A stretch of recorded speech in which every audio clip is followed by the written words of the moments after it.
تو ان کے اندر کیا چیز تھی کہ جس نے ان کو جو تھا وہ وہاں سے ہٹنے پہ مجبور کر دیا؟ ظاہر ہے وہ مال غنیمت کی اس میں گئے تھے نا، مال غنیمت کے لالچ میں کہ بھئی ہم لوگ یہاں پہ کھڑے رہیں گے تو نیچے جو لوگ ہیں وہ سارا مال غنیمت لے لیں گے۔ حالانکہ اگر ان کو یہ چیز معلوم ہوتی کہ مال غنیمت کے بارے میں باقاعدہ جو تھے وہ احکامات آ چکے تھے، اور جو لوگ ہیں نہیں ہیں جنگ میں، جتنے بھی شریک ہیں بھلے وہ اس وقت اس ٹائم پہ موجود ہیں یا نہیں ہیں، مال غنیمت میں تو سب کا حصہ ہونا تھا نا۔ لیکن کیا تھا کہ ایک دنیا کی ایک جو محبت تھی، اور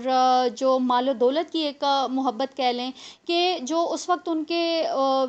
جو خواہشات تھی، جو ان کا دل تھا، اس کے اوپر حاوی ہو گئی۔ تو یہاں پھر اللہ تعالیٰ نے اس چیز کو جو ہے وہ مینشن کیا کہ یہ جو دنیا کی چیزیں ہیں، ٹھیک ہے، یہ جو دنیا کی محبت ہے، یہ جو مال ہے، یہ ظاہر ہے یہ اب وہ جو سود کے ساتھ اس کو ریلیٹ کیا گیا، تو وہ جس طرح سے سود اپنی اصل سے ایک بڑا ہوا ہوتا ہے نا، تو سیم اسی طرح سے تھا کہ جیسے اب یہ اس مال غنیمت میں آپ لوگوں کا اپنا شیئر تو کوئی نہیں ہے نا، یہ تو سارا اللہ تعالیٰ کی طرف سے ہے۔ تو جس کے اندر بھی یہ اس طرح کی اگر مال و دولت کی محبت پیدا ہو جاتی ہے، تو کیا ہوتا ہے کہ اس کی جو پرسنالٹی ہوتی ہے، اس کے اندر بہت سارے ڈرا بیکس جو ہوتے ہیں وہ پیدا ہو جاتے ہیں۔ تو یہاں اللہ تعالیٰ نے کیا کہا کہ وَاتَّقُوا اللَّهَ لَعَلَّكُمْ تُفْلِحُونَ، اور اللہ کا تقوی اختیار کرو تاکہ تم فلاح پاؤ۔ یہاں پہ کیا کہا گیا کہ اللہ کا تقوی اختیار کرو۔ فلاح سے کیا مراد ہے؟ یہ فلاح دنیا کی فلاح تو ہو سکتی ہے، ٹھیک ہے، دنیا میں فلاح اب وہ ان کو فتح کی شکل میں ہوگی، لیکن اس فلاح سے مراد اصل وہ کامیابی ہے جو کہ آخرت میں ایک بندہ مومن کو ملنے والی ہے، ٹھیک ہے۔ تو یہاں پہ کیا کہا جا رہا ہے کہ اگر تم یہ چاہتے ہو کہ آخرت میں تمہیں کامیابی نصیب ہو، تو تم اللہ کا تقوی اختیار کرو۔ اور تقوی کے بارے میں ہم بہت اچھے طریقے سے یہ جانتے ہیں کہ اللہ اپنے آپ کو اللہ تعالیٰ کے سپرد کر دینا، اللہ تعالیٰ کے احکامات کے مطابق اپنی زندگی کو بسر کرنا، اور ہر اس چیز سے بچ کے چلنا کہ جو آپ کو راہ راست سے ہٹا دے، تو یہ تقوی کہلاتا ہے۔ آیت 131 ہے وَاتَّقُوا النَّارَ الَّتِي أُعِدَّتْ لِلْكَافِرِينَ، اور اس آگ سے بچو جو کافروں کے لیے تیار کی گئی ہے۔ اب یہاں پہ کیا کہا گیا کہ فلاح پاؤ گے تو جنت میں جاؤ گے، ٹھیک ہے، لیکن اگر تم ذرا سا بھی قدم ڈگمگا گئے تو پھر کہاں جاؤ گے؟ جہنم میں۔ اب یہاں پہ کس طرح سے اللہ تعالیٰ نے اس چیز کو یہاں پہ آئیڈینٹیفائی کیا کہ اس آگ سے بچو جو کہ کافروں کے لیے تیار کی گئی ہے۔ اب یہاں پہ دیکھیں للکافرین کا جو ورڈ آیا ہے، تو اس میں یہ نہیں کہا گیا کہ یہ کافر جو ہوں گے وہ کوئی ہندو ہوگا، وہ کوئی نان مسلم ہوگا تو انہی کے لیے جو ہے وہ تیار کی گئی ہے۔ بہت اچھے سے الحمدللہ ہم اس چیز کو پڑھ چکے ہیں کہ کافر مسلمان بھی ہو سکتا ہے۔ کافر کا ایکچول مطلب کیا ہے کہ جو اللہ تعالیٰ کے احکامات کو نہیں مانتا، اللہ تعالیٰ کی آیات کا انکار کرتا ہے، وہ کافر ہے، بھلے ہی وہ اپنے آپ کو مسلمان کہے، ٹھیک ہے، لیکن وہ اگر اللہ تعالیٰ کی آیات سے انکار کرتا ہے، اٹ مینز وہ کافر ہے۔ اور یہاں پہ اللہ تعالیٰ نے کیا کہا کہ اس آگ سے بچو جو کہ کافروں کے لیے تیار کی گئی ہے۔ آیت 132 ہے وَأَطِیعُوا اللَّهَ وَالرَّسُولَ لَعَلَّکُمْ تُرْحَمُونَ، اور اللہ اور اس کے رسول کی اطاعت کرتے رہو تاکہ تم پر رحم کیا جائے۔ آگے 133 ہے اور مسابقت کرو اپنے رب کے مغفرت کے حصول کے لیے اور جنت کو حاصل کرنے کے لیے کہ جس کی وسعت آسمان اور زمین کے برابر ہے۔ اب یہاں پہ اللہ تعالیٰ نے کس طرح سے بتا دیا کہ آپ نے سبقت کس کی طرف کرنی ہے؟ اللہ تعالیٰ کی مغفرت کی طرف اور جنت کی طرف۔ یہ نہیں ہے کہ آپ جو ہیں وہ آپ کی جو اٹینشنز ہیں وہ کچھ اور ہوں اور آپ جنت کا جو ہے وہ دل میں خواہش لے کے بیٹھ جائیں۔ تو یہاں پہ اللہ تعالیٰ کیا کہہ رہے ہیں؟ بہت کلیئرلی بتا رہے ہیں کہ ایک بندہ مومن کے دل میں صرف اور صرف جنت کو حاصل کرنے کی جستجو ہونی چاہیے۔ اور اس کے برعکس آگے کیا کہا گیا ہے؟ اعدت للمتقین، وہ کہ تیار کی گئی ہے، یعنی کہ وہ سجائی گئی ہے اہل تقوی کے لیے۔ اب یہاں سے آگے یہ جو آیت 134 ہے اور 135، ٹھیک ہے، ان دونوں آیات کو ہم بہت غور سے دیکھیں گے کہ جس جنت کا پیچھے اللہ تعالیٰ نے پچھلی آیات میں ذکر کیا، تو اب ان اگلی جو دو آیات ہیں، ان دو آیات میں ہمیں اس جنت کے جو اوصاف ہیں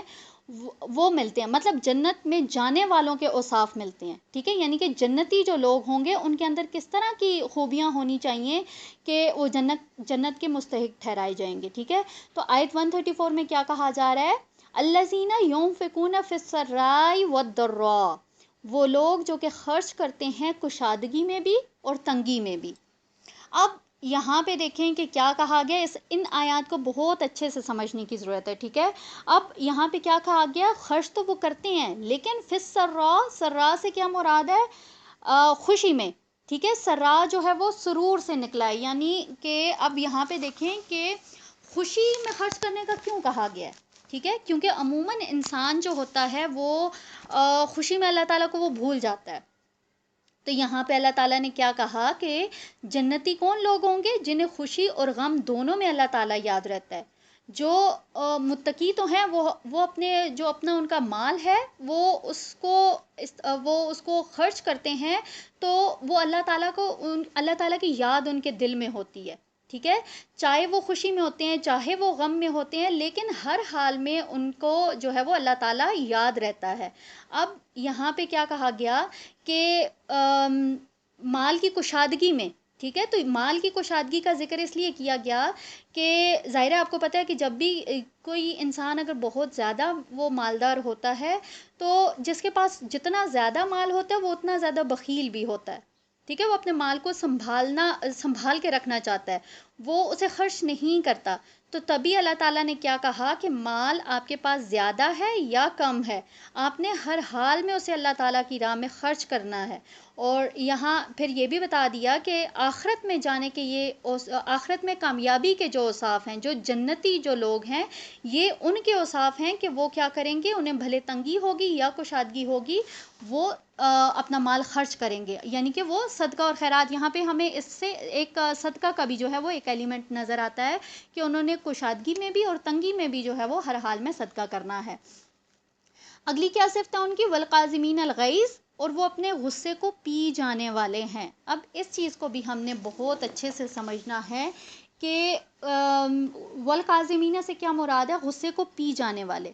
اب یہ جو صفت ہے، یہ جو کوالٹی ہے، یہ بھی بہت ریئر ہوتی ہے۔ بہت کم لوگ ایسے ہوتے ہیں کہ جو اپنے غصے کو پی جانے والے ہوتے ہیں، جو کہ اپنے آپ کو غصے میں کنٹرول کر سکتے ہیں۔ تو یہاں اللہ تعالیٰ نے جب جنت کی ڈیٹیل بتائیں کہ جنت ایسی ہے، اس میں نہریں بہتی ہیں، اس میں سارا کچھ ہے، تو اسی کے ساتھ جو ہے وہ یہاں پہ اللہ تعالیٰ جو ہے وہ جنت کے جو جنتی لوگوں کے جو اوصاف ہیں وہ بھی بیان کر رہے ہیں کہ وہ کیسے لوگ ہوں گے، وہ غصے کو پی جانے والے ہوں گے۔ اب یہاں پہ دیکھیے، ہمیں ایک سنن ابو داؤد کی حدیث ہے 4779 کہ نبی کریم صلی اللہ علیہ وسلم سے کسی نے پوچھا کہ سب سے طاقتور کون ہے، تو نبی کریم صلی اللہ علیہ وسلم نے کیا کہا کہ وہ جو کہ غصے کے وقت جو ہے وہ اپنے آپ کو قابو میں رکھے، ٹھیک ہے۔ کیا ہے کہ مطلب ایسا نہیں کہ جو غصے میں کسی دوسرے کو پچھاڑ کے رکھتے، بلکہ وہ جو کہ غصے کی حالت میں اپنے آپ کو کنٹرول میں رکھے، تو وہ جو ہوتا ہے وہ انسان سب سے طاقتور ہوتا ہے۔ اسی کے برعکس آگے ہمارے پاس ہے صحیح بخاری کی ایک حدیث ہے 6116 کہ ایک شخص نے نبی کریم صلی اللہ علیہ وسلم سے عرض کیا کہ مجھے آپ کوئی نصیحت فرما دیجئے، تو انہوں نے کہا کہ غصہ نہ ہوا کرو۔ تو انہوں نے یہ کئی مرتبہ یہ والا سوال انہوں نے ریپیٹ کیا، تو نبی کریم صلی اللہ علیہ وسلم نے اس کا یہی جواب دیا کہ غصہ نہ ہوا کر۔ تو یہاں پہ ہمیں کیا سبق ملتا ہے اس سے کہ یہ جو جنت ہے، جسے ہم نے اتنا ایزی ہم اس کو لے لیتے ہیں نا کہ ہم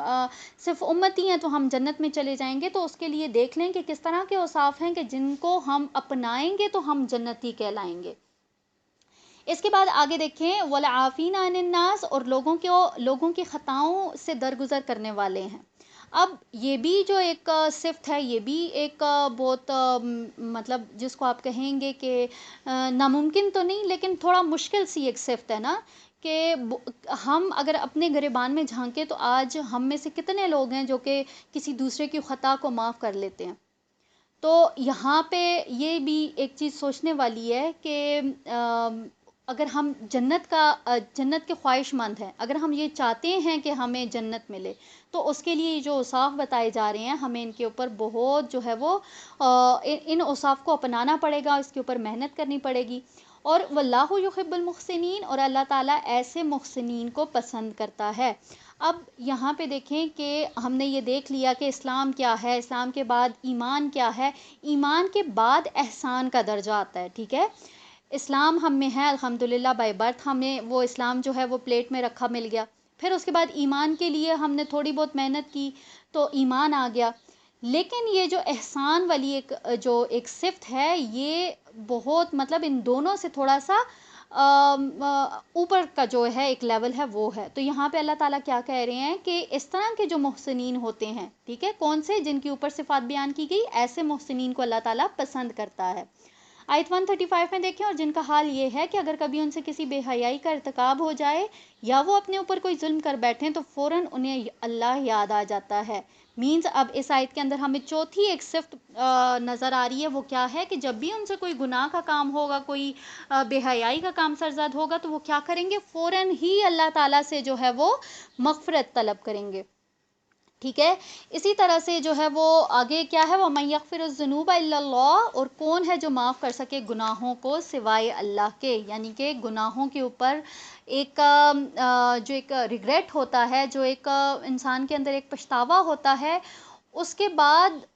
کیا کہا جا رہا ہے کہ ایک انسان نے توبہ استغفار کر لیا، لیکن اب وہ کون ہے؟ اللہ کے سوا کون ہے کہ جو کسی کی توبہ کو قبول کر سکتا ہے؟ اتنا ظرف کسی انسان میں تو نہیں ہوتا نا. اگر ہم اپنے ارد گرد دیکھیں یا ہم اپنے اندر جھانک کے دیکھیں تو اگر چھوٹی سی بھی اگر کسی سے کوئی غلطی ہوتی ہے تو ہم بڑی مشکل سے اس کو ہضم کرتے ہیں، بڑی مشکل سے اس کو جو ہے وہ اپنا دل اس کے لیے صاف کر سکتے ہیں کسی دوسرے بندے کے لیے. لیکن یہاں پہ اللہ تعالیٰ کیا کہہ رہے ہیں کہ اللہ کے سوا کوئی بھی نہیں ہے جو کہ معاف کر دیتا ہے، اور وہ اپنے اس غلط فعل پر جانتے بوجھتے اصرار نہیں کرتے. اب یہ دیکھیں ان دو آیات کے اندر ہمیں کتنی زیادہ صفات مل گئیں جنتی لوگوں کی، کہ جب بھی ان سے کوئی غلط کام ہوتا ہے اور پھر اس کے بعد وہ اس کے اوپر ڈٹ نہیں جاتے ہیں. توبہ استغفار کر لی لیکن پھر اس کے بعد وہ دوبارہ اس کام کی طرف نہیں جاتے. ٹھیک ہے. تو یہاں پہ اس چیز کو بھی ہم نے بہت اچھے سے سمجھنا ہے کہ توبہ جو ہوتی ہے وہ اپنے گناہوں کے اوپر جو توبہ کرنی ہوتی ہے وہ ایسی توبہ نہیں ہونی چاہیے کہ آپ نے ایک گناہ کیا، اس کے اوپر آپ نے توبہ کی، پھر کچھ عرصے کے بعد آپ نے سمجھا کہ ہاں اللہ تعالیٰ نے مجھے معاف کر دیا، دوبارہ سے آپ اسی روش پہ، اسی ڈگر پہ آپ چلنا شروع ہو جائیں. تو نہیں، بلکہ ایسی توبہ جو کہ اللہ تعالیٰ کون سی توبہ کو قبول کرتا ہے کہ جس کے بعد دوبارہ جو ہے وہ والی غلطی نہ دہرائی جائے. ٹھیک ہے. آیت 136 ہے، اولئک جزاؤہم مغفرۃ من ربہم، یہ ہیں وہ لوگ کہ جن کا بدلہ ہے ان کے رب کی طرف سے مغفرت، اور وہ باغات کے جن کے دامن میں ندیاں بہتی ہوں گی اور وہ ان میں ہمیشہ رہیں گے.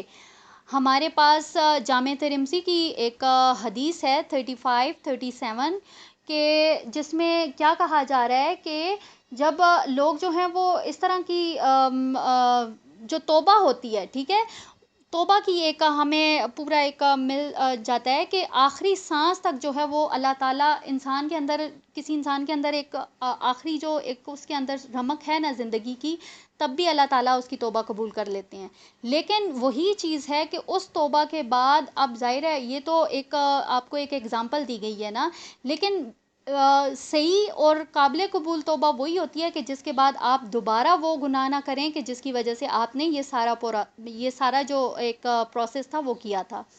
آیت 137 ہے، تم سے پہلے بھی بہت سے حالات اور واقعات گزر چکے ہیں، تو پھر زمین میں گھومو پھرو اور دیکھو کہ کیسا انجام ہوا جھٹلانے والوں کا.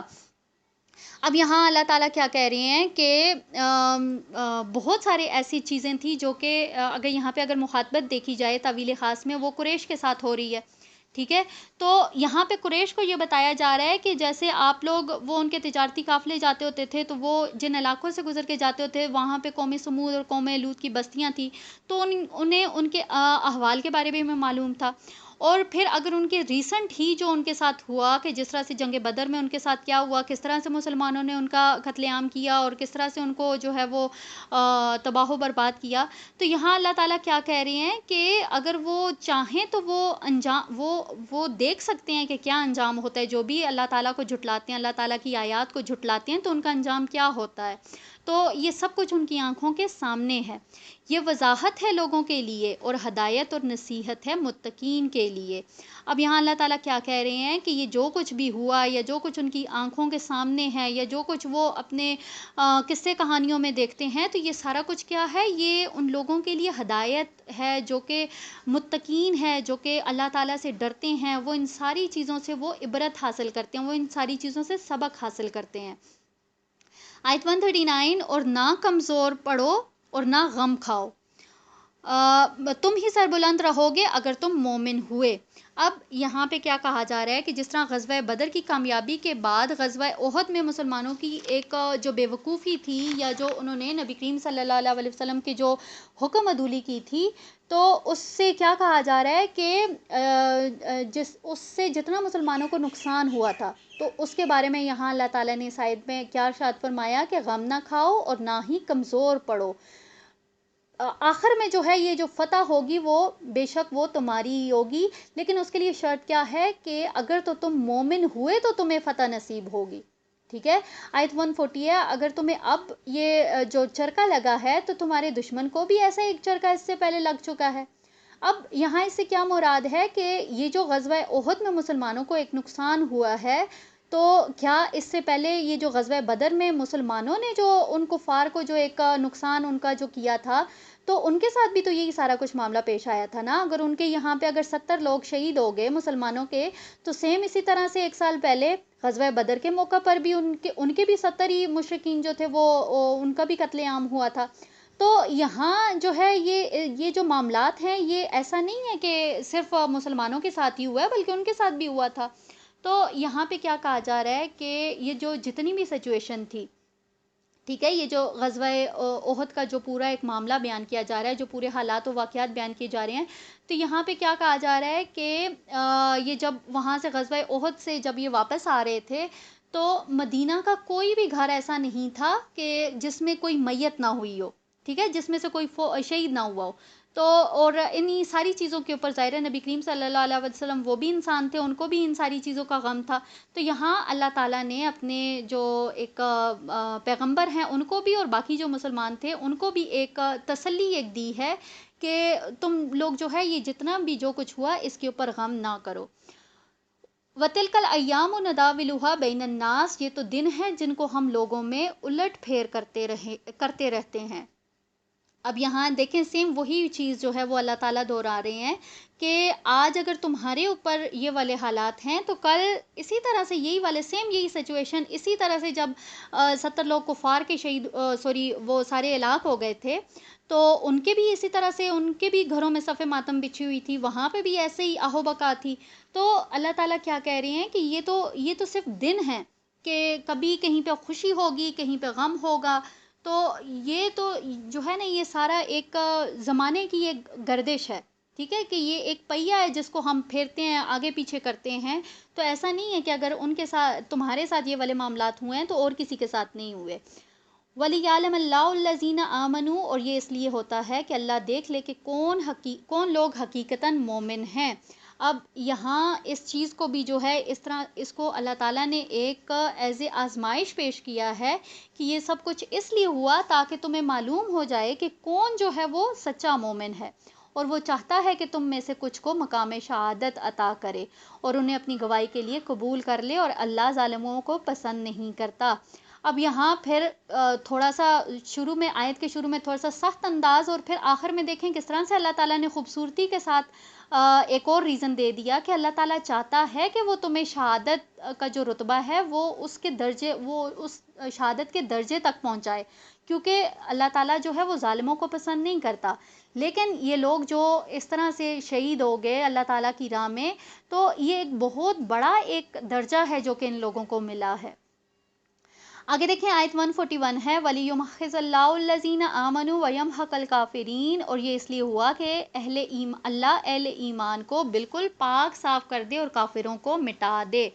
اب یہاں پہ بھی جو ہے وہ اسی طرح سے اب اسی چیز کو آگے اللہ تعالیٰ جو ہے وہ کنٹینیو کر رہے ہیں کہ یہ جو آزمائش ہوئی یہ کس لیے ہوئی کہ بہت سارے یہ چیز ہمیں معلوم ہے نا کہ یہاں پہ یہ جو پوری ایک جماعت گئی تھی، یہ جو پوری ایک فوج گئی تھی، اس میں بہت سارے ایسے لوگ تھے کہ جو کہ بظاہر تو مسلمان تھے، لیکن وہ کچھ نیولی جو مسلمز تھے وہ بھی تھے اور ان کے ایمان ابھی اتنے مضبوط نہیں تھے۔ اسی کے ساتھ یہاں پہ ہم بہت اچھے سے جانتے ہیں کہ یہاں پہ ایک منافقین کا ایک ٹولہ بھی تھا، ٹھیک ہے، تو وہ لوگ بھی تھے۔ تو یہاں اللہ تعالیٰ کیا کہہ رہے ہیں کہ تاکہ آپ کو معلوم ہو جائے کہ کون جو ہے وہ کون صحیح سچے دل سے یہاں پہ آیا ہوا ہے اور کون کس کے دل میں منافقت ہے، ٹھیک ہے۔ تو یہاں یہ جو کچھ بھی ہوا اس سارے سے جو ہے یہ سب کے لیے ایک آزمائش تھی،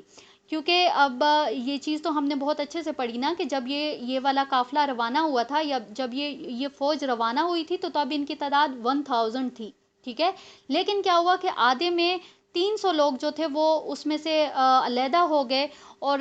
وہ ظاہر عبداللہ بن ابئی کے بارے میں ہم نے یہ سارا پڑھا تھا کہ اس نے کیا کیا کہ آدھے راستے میں بیچ میں آ کے اس نے کہا کہ بھئی ہم لوگ نہیں کرتے جنگ، وہ اپنے لوگوں کو لے کے چلا گیا. تو کیا ہوا کہ یہ جتنا بھی سارا پروسیس ہوا، اس سے کیا ہوا کہ ایک حق اور باطل جو تھا وہ ڈفرینشیٹ ہو گیا، کہ اس سے پتہ چل گیا کہ کون لوگ جو ہیں وہ سچے دل سے ایمان لائیں اور کون لوگ جو ہیں وہ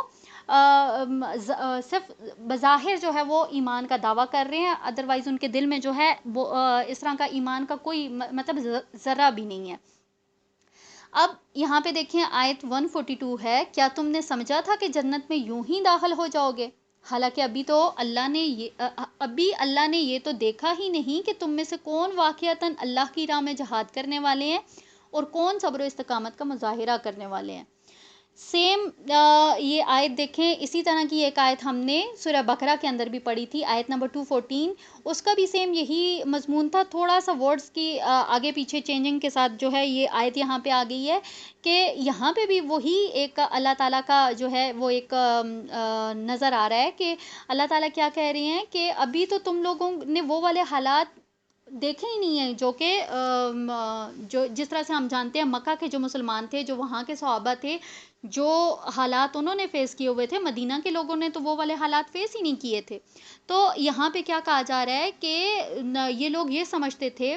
جیسے کہ ہم نے بہت اچھے سے دیکھا تھا کہ یہ جو جنگ تھی اس کو نبی کریم صلی اللہ علیہ وسلم مدینہ کے اندر رہ کے لڑنا چاہتے تھے. لیکن کچھ جو ایک نوجوان تھے جنہوں نے کہا تھا کہ نہیں ہم لوگ میدان میں جا کے لڑیں گے. تو یہاں اللہ تعالیٰ کیا کہہ رہے ہیں، اب ان کے پیچھے ان کا کیا جذبہ تھا، انہوں نے کیا کہا تھا کہ ہمیں شہادت چاہیے، ہم اسلام کی خاطر جو ہے وہ مرنا چاہتے ہیں. تو یہی چیز تھی کہ جس کو اللہ تعالیٰ نے کیا کہا کہ کیا تم لوگ یہ سمجھتے ہو کہ مطلب بالکل اس طرح سے بیٹھے بٹھائے جو ہے وہ تم لوگ جنت میں داخل ہو جاؤ گے. تو سیم وہی والا جو ہے وہ کانٹیکس یہاں پہ بھی ریپیٹ کیا جا رہا ہے. آیت 143 ہے، اور تم تو موت کی تمنا کر رہے تھے اس سے پہلے کہ اس سے ملاقات ہوتی، سو اب تم نے اسے دیکھ لیا ہے اپنی آنکھوں سے. تو وہی چیز ایک بتائی جا رہی ہے کہ جس طرح سے ان لوگوں نے ظاہرہ ان کے دل میں شہادت کی تمنا تھی، یہاں سے یہ لوگ تو چلے گئے، لیکن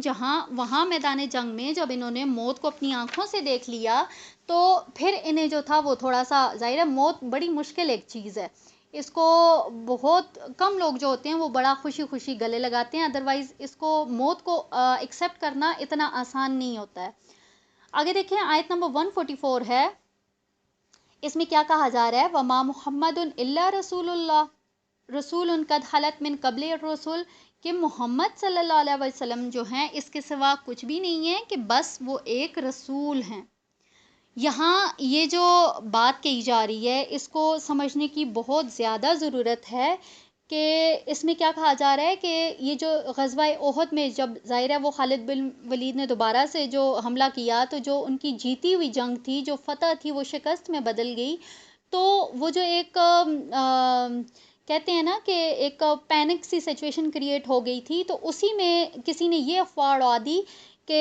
نبی کریم صلی اللہ علیہ وسلم کا انتقال ہو گیا. تو اس چیز کو لے کر بہت سارے ایسے صحابہ تھے جو کہ بہت مطلب ان کے لیے یہ ایک بڑی شاکنگ نیوز تھی. اور اسپیشلی یہاں پہ حضرت عمر رضی اللہ تعالیٰ کا ذکر کیا گیا ہے کہ جیسے ہی انہوں نے یہ سنا تو انہوں نے اپنی تلوار پھینک دی اور وہ بیٹھ گئے کہ اب ہم جنگ کس کے لیے کریں. تو یہاں پہ اس چیز کو جو ہے وہ ایک پوائنٹ آؤٹ کیا جا رہا ہے کہ یہ بہت ہی غلط ایٹیٹیوڈ ہے کہ آپ لوگ کیا یہ جو جنگ کر رہے تھے وہ نبی کریم صلی اللہ علیہ وسلم کی وجہ سے کر رہے تھے.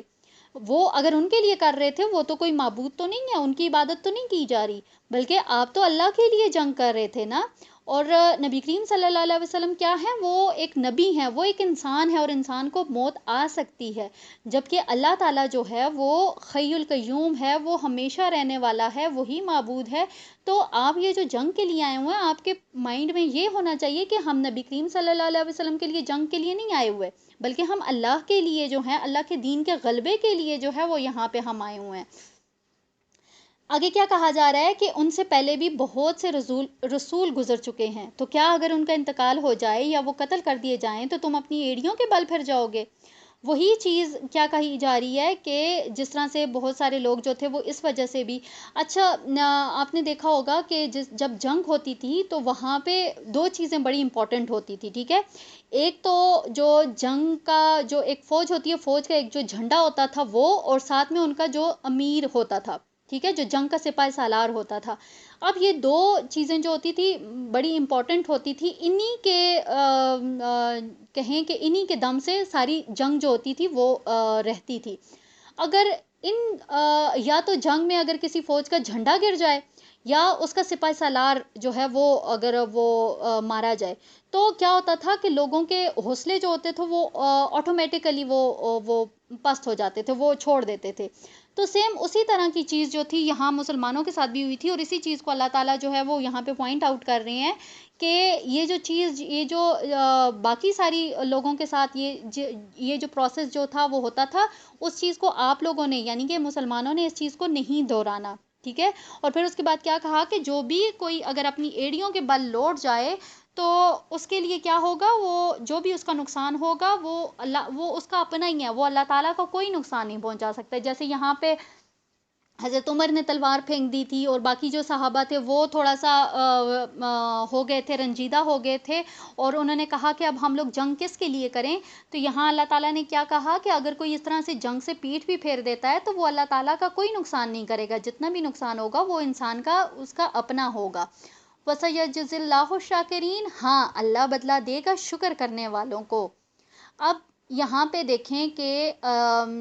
اللہ تعالیٰ کے جو حقیقی شکر گزار بندے ہوتے ہیں وہ ہمیشہ کیا کرتے ہیں، وہ غم یا خوشی ہو، وہ کوئی نفع و نقصان کی سچویشن ہو، ٹھیک ہے، وہ ہر حال میں اللہ تعالیٰ کے دین کے اوپر کاربند رہتے ہیں۔ اور یہاں پہ پھر اللہ تعالیٰ نے ایسے لوگوں کے لیے کیا کہا کہ اللہ تعالیٰ کے ہاں بدلہ ہے شکر کرنے والوں کا۔ اور یہاں اس آیت میں اسپیشلی جو شاکرین جن کا ذکر کیا گیا اس سے مراد حضرت ابوبکر صدیق ہیں کہ ظاہر حضرت عمر کے بارے میں ہم نے یہ دیکھا کہ وہ بہت ہی ایک جذباتی قسم کے انسان تھے، اسی لیے جیسے ہی انہوں نے جنگ کے دوران بھی اور اس کے بعد بھی جب حقیقی جو وصال ہوا تھا نبی کریم صلی اللہ علیہ وسلم کا، اس وقت بھی وہ تھوڑا سا وہ ایموشنل ہو گئے تھے۔ تو یہاں پہ کیا کہا جا رہا ہے کہ جیسے ہی انہوں نے ان کی وفات کی خبر سنی تو انہوں نے کیا کیا، وہ اپنی تلوار انہوں نے نکال کے اور وہ کھڑے ہو گئے، اور انہوں نے کہا کہ جس کسی نے بھی یہ کہا کہ محمد صلی اللہ علیہ وسلم کا انتقال ہو گیا تو میں اس کا سر اڑا دوں گا۔ تو یہی ساری ایک سچویشن تھی کہ جس میں کیا ہوا کہ حضرت ابوبکر صدیق جو تھے وہ اس وقت کہیں باہر تھے، تو جیسے ہی ان کو یہ اس خبر کا پتہ چلا تو وہ سیدھے جو تھے وہ اپنی جو ان کی بیٹی تھی حضرت عائشہ ان کے حجرے میں چلے گئے، اور وہاں پہ جب انہوں نے نبی کریم صلی اللہ علیہ وسلم کو دیکھا تو ان کے چہرہ مبارک پہ چادر پڑی ہوئی تھی، تو آپ نے وہ چادر ہٹائی اور آپ نے جھک کر نبی کریم صلی اللہ علیہ وسلم کے جو پیشانی تھی اس کو بوسہ دیا، اور پھر وہ وہاں پہ رو دیے، اور پھر کیا ہوا کہ انہوں نے کیا کہا کہ اے اللہ کے رسول، میرے ماں باپ آپ پر قربان ہو جائیں، اللہ تعالیٰ آپ پر کبھی بھی دو موتیں جمع نہیں کرے گا۔ اب اس کا کیا مطلب ہوا کہ یعنی ایک دفعہ آپ کو موت ہو گئی ہے، اب دوبارہ آپ کو موت نہیں آئے گی۔ اور پھر کیا ہوا کہ وہ جیسے ہی وہ حضرت عائشہ کے حجرے سے باہر آئے تو باہر آ کے انہوں نے پھر کیا کیا کہ تمام لوگوں کے ساتھ جو ہے وہ انہوں نے ایک خطاب کیا، اور سب سے پہلے انہوں نے اللہ تعالیٰ کی حمد و ثنا بیان کی، اور پھر اس کے بعد انہوں نے کیا کہا کہ جو کوئی بھی محمد صلی اللہ علیہ وسلم کی عبادت کرتا تھا تو وہ یہ جان لے کہ محمد صلی اللہ علیہ وسلم انتقال کر چکے ہیں، اور جو کوئی اللہ کی عبادت کرتا تھا تو اسے یہ معلوم ہونا چاہیے کہ اللہ زندہ ہے، اسے موت نہیں آئے گی۔ اور پھر اس کے بعد یہ جو ہماری آیت ہے آیت نمبر 144، یہ انہوں نے جو ہے وہ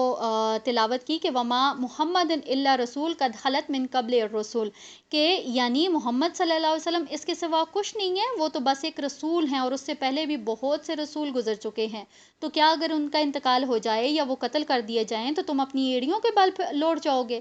تو جو کوئی بھی اپنی ایڑیوں کے بل لوٹ جائے گا وہ اللہ کا کچھ بھی نقصان نہیں کرے گا، ہاں اللہ بدلہ دے گا شکر کرنے والوں کو۔ اب کیا ہوا کہ جیسے ہی حضرت ابوبکر صدیق نے یہ آیت پڑھی تو لوگوں کو ایسے محسوس ہوا کہ جیسے یہ آیت ابھی ہی نازل ہوئی ہے۔ تو پھر اس کے بعد یہ جو میں نے واقعہ آپ کو سارا بتایا، یہ اس کی دلیل ہمیں مسند احمد کی حدیث نمبر 10977 سے بھی مل جائے گی انشاءاللہ تعالی، اس کو آپ ریڈ کیجئے گا، کمپلیٹ ایک حدیث ہے۔ تو اب اس میں کیا کہا جا رہا ہے کہ یہ جو حضرت محمد صلی اللہ علیہ وسلم کی وجہ سے جو یہ سارے جنگ کر رہے تھے، تو یہ جنگ ان کے لیے نہیں تھی، بلکہ یہ جنگ کس کے لیے تھی؟ حقیقی طور پہ یہ اللہ تعالیٰ کے لیے جنگ تھی۔ آیت 145 ہے، اور کسی جان کے لیے یہ ممکن نہیں ہے کہ وہ مر سکے مگر اللہ کے حکم سے، اور ہر ایک کی موت کا وقت مقرر لکھا ہوا ہے۔ یہاں پہ کیا کہا جا رہا ہے کہ جس طرح سے وہ لوگ کچھ وہاں جنگ سے پیٹ پھیر کے چلے گئے، اور کچھ جو تھے وہ جیسے عبداللہ بن ابی پہلے چلا گیا اپنے 300 لوگوں کو لے کر، تو یہاں اللہ تعالیٰ کیا کہہ رہی ہیں کہ وہ کس وجہ سے، موت کے ڈر سے وہ وہاں سے گیا تھا نا۔ تو یہاں اللہ تعالیٰ کیا کہہ رہی ہیں کہ جس وقت انسان کے اندر زندگی ہے، موت اس کے پاس اگر ٹائم ہے تو موت اس کا کچھ بھی نہیں بگاڑ سکتی ہے جب تک اس کے پاس ٹائم ہے، لیکن جیسے ہی اس کا جو ٹائم ہے، جو اس کا وہ جو مقرر شدہ جو ایک ٹائم ہے، وہ جیسے ہی وہ پورا ہو جائے گا، تو وہ بھلے وہ اپنے آپ کو ایک کتنے ہی مضبوط قلعوں میں بند کر لے، تو اس کا جو اس کو کوئی بھی جو ہے وہ موت سے نہیں بچا سکتا، اور جو کوئی دنیا کا اجر و ثواب چاہتا ہے تو ہم اسے اس میں سے دے دیتے ہیں، اور جو کوئی واقعتاً آخرت کا اجر چاہتا ہے تو ہم اسے اس میں سے دیں گے۔ سیم وہی والا مضمون کہ جو کہ ہم لوگوں نے سورہ بقرہ میں پڑھا تھا، جو حج کے احکامات تھے، کہ ان میں تھا کہ وہاں پہ بھی لوگ جا کے جو ہے وہ دنیا مانگتے ہیں، تو یہ اللہ تعالیٰ کیا کہتے ہیں کہ جو کوئی اللہ تعالیٰ سے دنیا مانگتا ہے اللہ تعالیٰ اس کو دے دیتا ہے، جو کوئی آخرت مانگتا ہے اللہ تعالیٰ اس کو بھی دے دیتا ہے۔ لیکن وہاں پہ ہم نے کیا دیکھا تھا کہ جو بہتر دعا ہے وہ کیا ہے؟ ربنا آتنا فی الدنیا حسنۃ وفی الآخرۃ حسنہ، یعنی کہ ہمیشہ کیا ہے کہ جب بھی دعا مانگیں تو آپ نے دنیا، اگر کوئی دنیا کا طلبگار ہے تو اسے ضرور آخرت میں بھی جو ہے وہ بھلائی کا وہ اس کو طلبگار ہونا چاہیے۔ سیم اسی طرح سے یہاں پہ بھی جو ہے اسی چیز کو جو ہے وہ تھوڑا سا ورڈز کی چینجنگ کے ساتھ یہاں پہ بھی بیان کیا جا رہا ہے کہ اگر کوئی دنیا چاہتا ہے تو اسے دنیا بھی مل جاتی ہے، لیکن کیا ہے کہ آخرت کا جو اجر ہے وہ جو کوئی آخرت کا اجر چاہتا ہے تو آخرت میں بھی اس کو اجر دے دیا جائے گا، اور شکر کرنے والوں کو ہم بھرپور جزا دیں گے۔ یہاں پہ دوبارہ سے وہی ورڈ جو ہے، وہی چیز، وہی سنٹینس اس کو دوبارہ سے دہرایا گیا ہے، وَسَنَجْزِي الشَّاكِرِينَ، کہ شکر کرنے والوں کو ہم بھرپور جزا دیں گے۔ آیت 146 ہے، کتنے ہی نبی ایسے گزرے ہیں کہ جن کے ساتھ ہو کر بہت سے اللہ والوں نے جنگ کی ہے۔ اب اگر اس چیز کو اگر غور سے دیکھیں تو ہم نے سورہ بقرہ کے لاسٹ میں جو تھا، آخری جو ایک رکوع دیکھا تھا اس میں تھا، ٹھیک ہے، کہ وہ جو طالوت اور جالوت کی جنگ کے بارے میں ہم نے پڑھا تھا، تو اس چیز کو یہاں پہ بیان کیا جا رہا ہے کہ ایسا نہیں ہے کہ نبی کریم صلی اللہ علیہ وسلم کے ساتھ ہی صحابہ نے جنگ کی ہے اور وہی لوگ شہید ہو گئے اور یہ سارا معاملہ ہوا، بلکہ ان سے پہلے بھی جو انبیاء گزرے ہیں ان کے ساتھ بھی اسی طرح کے معاملات پیش آئے ہیں۔ فما وہنوا لما اصابہم فی سبیل اللہ، تو اللہ کی راہ میں جو بھی تکلیفیں ان پر آئیں ان پر انہوں نے ہمت نہیں آری، اور نہ ہی انہوں نے کمزوری دکھائی اور نہ ہی باطل کے آگے سرنگوں ہوئے۔ واللہ یحب الصابرین، اور اللہ تعالیٰ کو ایسے ہی صابروں سے محبت ہے۔ تو اے مسلمانوں، تم بھی ایسے ہی اپنا کردار اپناؤ اور جو دل گرفتہ نہ ہو۔ آیت 147 ہے، اس کو اگر آپ دیکھیں گے تو یہاں پہ ہمیں ایک دعا ملتی ہے، ٹھیک ہے، وہی دعا کہ جو کہ طالوت نے جو تھی وہ اس وقت مانگی تھی، ٹھیک ہے، اسی چیز کو یہاں پہ آگے جیسے کہ سورہ آل عمران کے انٹروڈکشن میں بھی میں نے کہا تھا کہ یہ جو سورہ بقرہ اور سورہ آل عمران کا جوڑا ہے، تو ان کی سملیرٹیز کیا ہیں کہ اس میں نا بہت ساری آیات جو ہیں وہ ایک ہی سیم کانٹیکسٹ کے ساتھ ہے، ٹھیک ہے، اور جس طرح سے وہاں پہ ہمیں بہت ساری دعائیں ملتی ہیں تو یہاں اس سورہ آل عمران کے اندر بھی ہمیں وقتاً فوقتاً بہت ساری ایسی دعائیں ہیں جو کہ ہماری نظروں کے سامنے آتی ہیں، تو سیم اسی طرح کی ایک دعا یہاں پہ بھی ہمارے پاس ہے 147 میں، کہ وَمَا كَانَ قَوْلَهُمْ إِلَّا أَنْ قَالُوا رَبَّنَا اغْفِرْ لَنَا ذُنُوبَنَا وَإِسْرَافَنَا فِي أَمْرِنَا وَثَبِّتْ أَقْدَامَنَا وَانصُرْنَا عَلَى الْقَوْمِ الْكَافِرِينَ، کہ اور ان کا تو ہر مرحلے پر یہی قول ہوتا تھا اور وہ دعا کرتے تھے کہ اے ہمارے رب، بخش دے ہمیں ہمارے گناہ، اور اگر ہم سے اپنے کسی معاملے میں حد سے تجاوز ہو گیا تو ہمیں معاف فرما دے، اور ہمارے قدموں کو جما دے اور ہماری مدد فرما کافروں کے مقابلے میں، ٹھیک ہے۔ سیم یہی دعا جو تھی وہ سورہ بقرہ کے اینڈ پہ حضرت طالوت علیہ السلام نے بھی کی تھی جب وہ جالوت کے ساتھ جنگ کے لیے گئے تھے۔ آیت 148 ہے،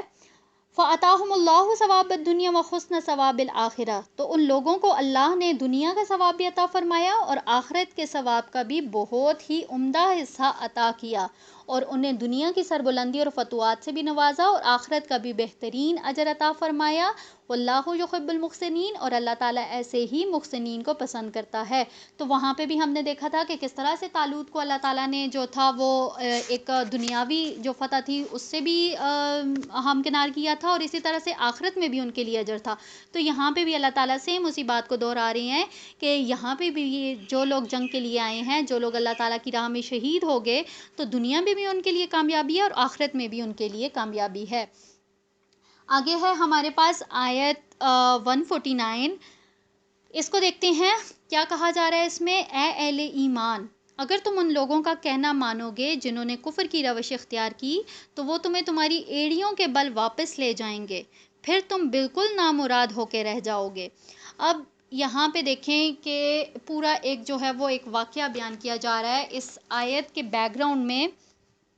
دیکھیں گے کہ کیا چیز ہے جس کی وجہ سے اللہ تعالیٰ نے یہ آیت نازل کی۔ تو یہاں دیکھیں جب غزوہ احد کے بعد بہت سارے جو منافقین تھے، جو کہ اس وقت ایک تو عبداللہ بن ابی وہ اپنے جو 300 لوگوں کو لے کے آ گیا تھا، اب جب یہ لوگ واپس آ گئے تو یہ کیا کرتے تھے، یہ لوگ یہ مسلمانوں کے گھروں میں جا کر ان کے ساتھ ایک مطلب یہ سازشیں کرنا شروع ہو گئے، ٹھیک ہے، اور ایک پروپیگنڈا کرنا شروع کر دیا کہ اگر یہ رسول سچا ہوتا تو اللہ تعالیٰ سے اس جنگ میں مدد اس کی نہ کرتا۔ تو انہوں نے کیا کیا کہ وہ کیا کہتے تھے انہیں کہ دیکھو ابھی بھی اگر تمہیں اپنی جو جان عزیز ہے، ابھی بھی اگر تم چاہتے ہو کہ تمہاری جان بچ جائے تو تم ایسا کرو، تم ہمارے ساتھ مل جاؤ، ٹھیک ہے۔ تو وہ کیا کرتے ہوتے تھے کہ وہ اس طرح کی سازشیں کرتے ہوتے تھے، اور وہ جا کے نا جو نئے نئے مسلمان ہوتے تھے یا اس طرح سے باقی لوگوں کے گھروں میں جا کے تو وہ اس طرح کی باتیں جو تھے وہ پھیلا رہے تھے۔ تو یہاں پہ کیا ہوا کہ جو حقیقی مسلمان تھے ان کو منافقت سے بچانے کے لیے یہ آیت نازل ہوئی، ٹھیک ہے، اور اس میں کیا کہا گیا کہ دیکھو اگر تم منافقین کے پیچھے چلو گے تو یہ ضرور تمہیں مرتد کر کے چھوڑیں گے، اور اللہ کے علاوہ تمہارا کوئی بھی خیر خواہ نہیں ہے۔ آیت 150 میں کیا کہا گیا کہ حقیقت یہ ہے کہ تمہارا مولا تو صرف اللہ ہے، یعنی کہ اللہ کے علاوہ کوئی بھی انسان کا مددگار نہیں ہو سکتا، کوئی بھی حمایتی نہیں ہو سکتا، وہ خیر الناصرین، اور وہی ہے جو کہ سب سے اچھا مددگار ہے۔ آیت 151 ہے، اور ہم عنقریب کافروں کے دلوں میں رعب ڈال دیں گے، اس سبب کہ انہوں نے ایسی چیزوں کو اللہ کا شریک ٹھہرایا جن کے حق میں اس نے کوئی سند نہیں اتاری، اور ان کا ٹھکانہ جہنم ہے، اور بہت ہی برا ٹھکانہ ہے ان ظالموں کے لیے۔ یہاں اب دیکھیں کہ کیا کہا جا رہا ہے کہ ہم عنقریب کافروں کے دلوں میں رعب ڈال دیں گے۔ تو یہ کیا ہوا کہ جیسے ہی یہ لوگ، جب ہم نے دیکھا احد میں جیسے مسلمانوں کو جب فتح ہوئی اور پھر اس کے بعد سارا جو واقعات ہوئے، اور پھر جب خالد بن ولید نے دوبارہ سے جو تھا وہ حملہ کیا اور سارا کچھ ہوا، تو جیسے ہی مسلمان پہاڑ کے اوپر چڑھے تو یہ جو ابو سفیان تھے انہوں نے کیا کہا کہ انہوں نے ان کو جو ان کی فوج تھی ان کو یہ واپس لے کے چلے گئے۔ اب اس کے پیچھے وجہ کیا تھی کہ انہوں نے اس وقت تو انہوں نے یہ کہا کہ ہم نے اپنا جو بدلہ تھا وہ ہم نے لے لیا ہے، اور کافی حد تک جو تھا وہ ہم نے مسلمانوں کو نقصان پہنچا دیا، تو اب ہم لوگ چلتے ہیں۔ تو اس کے پیچھے کیا تھا کہ اس وقت اللہ تعالیٰ نے ابو سفیان کے دل میں جو تھا وہ رعب ڈال دیا تھا، جس کی وجہ سے وہ اپنے لشکر کو وہاں سے لے کر چلا گیا تھا۔ اگر اس طرح کی سچویشن نہ ہوتی تو یہ وہ لوگ ان کا پہاڑ کے اوپر چڑھ کے بھی ان کا پیچھا کر سکتے تھے نا، یہ جو لوگ بچ گئے تھے، جو کچھ تھوڑے بہت مسلمان بچے تھے، تو ان کو بھی تو وہ ختم کر سکتے تھے، لیکن نہیں، اللہ تعالیٰ نے کیا کیا کہ اللہ تعالیٰ نے ان کے دل میں رعب ڈال دیا تھا، ٹھیک ہے۔ آگے دیکھیں آیت 152، اور اللہ نے تو تم سے تائید و نصرت کا جو وعدہ کیا تھا وہ پورا کر دیا، جبکہ تم اس کو تحقیق کر رہے تھے اللہ کے حکم سے، اب یہاں تک کہ جب تم ڈھیلے پڑ گئے اور امر میں تم نے جھگڑا کیا۔ اب یہاں پہ دیکھیں کہ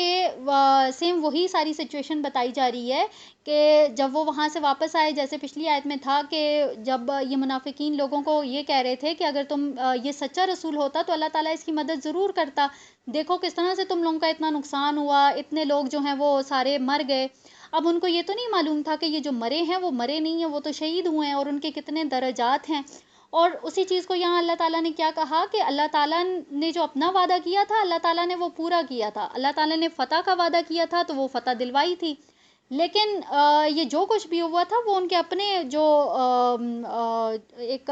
ظاہر مسلمانوں کے اندر ہی جو لوگ جو درے والے جو مسلمان تھے، جو وہاں کی جو فوج تھی، یہ اس کے بارے میں بات ہو رہی ہے، ٹھیک ہے، کہ تم لوگ ڈھیلے پڑ گئے تھے. اب یہ ڈھیلے پڑنے سے کیا مراد ہے کہ انہی کے آپس میں ہی جو تھا ان کی اپنی ایک اس کو کیا کہیں گے کہ ایک رنجش ہو گئی تھی نا، کہ ان لوگوں نے کہا کہ نہیں ہم جائیں گے وہاں سے. 50 میں سے صرف 10 یا 15 لوگ جو تھے وہ رہ گئے، باقی 35 لوگ چلے گئے تھے. تو یہاں پہ ایک چیز ہمیں یہ بھی ملتی ہے کہ کیا کہا جا رہا ہے کہ اگر جس طرح سے اطیع اللہ و اطیع الرسول کا حکم دیا تھا، ٹھیک ہے، تو اللہ کا جو رسول ہے ان کی اطاعت تو کی تھی ان لوگوں نے، لیکن یہاں پہ اب جو انہوں نے نافرمانی کی تھی وہ انہوں نے ان کے امیر کی تھی. ظاہر ہے وہاں پہ اب پہاڑ کے اوپر وہاں پہ نبی کریم صلی اللہ علیہ وسلم تو نہیں تھے، لیکن انہوں نے جو اپنے ایک امیر مقرر کیے تھے عبداللہ بن جبیر، جن کی سرکردگی میں انہوں نے وہ یہ پورا ایک دستہ بھیجا تھا، انہوں نے ان کی نافرمانی کی تھی جس کی انہوں نے سزا بھگتی تھی. تو یہاں پہ ہمیں ایک اس سے یہ بھی ایک ملتا ہے کہ جس طرح سنن نسائی کی حدیث ہے 4198 کہ اس میں نبی کریم صلی اللہ علیہ وسلم نے کیا کہا کہ جس نے میری اطاعت کی اس نے اللہ کی اطاعت کی، اور جس نے میری نافرمانی کی اس نے اللہ کی نافرمانی کی. تو جس نے میرے مقرر کردہ امیر کی اطاعت کی اس نے میری اطاعت کی، اور جس نے میرے نامزد کردہ امیر کی نافرمانی کی اس نے میری نافرمانی کی. تو یہاں پہ کیا چیز ایک سمجھ آتی ہے کہ اگر ہم یہ پورا جو واقعہ ہوا تھا اگر ہم اس کو تھوڑا سا بائسڈ ہو کے اگر دیکھیں، نیوٹرل ہو کے اگر دیکھیں، تو وہ جو 35 جو ایک وہاں سے وہ جو لوگ وہاں سے آ گئے تھے، اگر دیکھا جائے تو غلطی ان کی بھی نہیں تھی، ٹھیک ہے، انہوں نے نبی کریم صلی اللہ علیہ وسلم کی نافرمانی نہیں کی تھی، لیکن وہ جو امیر تھا وہ بھی نبی کریم صلی اللہ علیہ وسلم کا ہی سلیکٹڈ تھا، انہوں نے اس کو نامزد کیا تھا. تو اس کی نافرمانی کرنا بھی جو تھا وہ بالکل اسی طرح سے تھا کہ جیسے انہوں نے نبی کریم صلی اللہ علیہ وسلم کی نافرمانی کی اور پھر انہوں نے اس کا نتیجہ جو تھا وہ بھی دیکھ لیا تھا. تو یہاں پہ کیا کہا جا رہا ہے کہ یہ اگر وہ لوگ جو تھے وہ اگر نہ کرتے، اگر ان کے اندر لالچ نہ پیدا ہوتا مال غنیمت کا، تو جو کچھ ان لوگوں نے کیا تھا یہ جو کچھ ان لوگوں کے ساتھ ہوا تھا وہ سارا کچھ نہ ہوتا. وَعَصَيْتُم مِّن بَعْدِ مَا أَرَاكُم مَّا تُحِبُّونَ، اور تم نے نافرمانی کی اس کے بعد کہ تم نے وہ چیز دیکھ لی جو تمہیں محبوب تھی. اب ان کو محبوب کیا تھی؟ وہ جو مال غنیمت ان کے ہاتھ لگا تھا، ٹھیک ہے. تو یہاں پہ اللہ تعالیٰ ان کو بتا رہے ہیں کہ اللہ تعالیٰ کی طرف سے جو مدد کا وعدہ تھا وہ اللہ تعالیٰ نے پورا کیا تھا، ٹھیک ہے. جو اللہ تعالیٰ نے ان کو فتح کی جو ایک نوید سنائی تھی وہ اللہ تعالیٰ نے پوری کر لی تھی، لیکن یہ جو کچھ بھی ہو وہ ان کی اپنی جو کمزوری تھی اس کی وجہ سے ہوا تھا. اب اس کے پیچھے وجہ کیا تھی؟ اسی آیت کے اندر جو ہے وہ اللہ تعالیٰ کیا فرما رہے ہیں کہ تم میں سے وہ بھی ہیں جو کہ دنیا چاہتے ہیں، اور تم میں وہ بھی ہیں جو کہ صرف آخرت کے طالب ہیں. اب یہ دنیا جو چاہتے ہیں وہ کون لوگ تھے؟ وہی 35 لوگ جو کہ وہاں سے چلے گئے تھے. اور پھر وَمِنْكُمْ مَن يُرِيدُ الْآخِرَةَ، اور وہ جو آخرت چاہنے والے کون لوگ تھے؟ جو وہاں پہ وہ شہید ہو گئے درے کے اوپر. اور پھر اس کے بعد اللہ تعالیٰ نے کیا کہا کہ وَلَقَدْ عَفَا عَنْكُمْ، لیکن یہ جو کچھ بھی ہوا، جو کچھ بھی جس نے جو کچھ کیا ان ساری چیزوں کو جو تھا وہ اللہ تعالیٰ نے معاف کر دیا،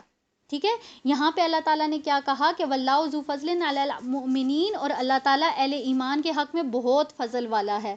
اب یہاں اگر اس چیز کو ہم اگر اس کے اوپر غور کریں تو اتنا کوئی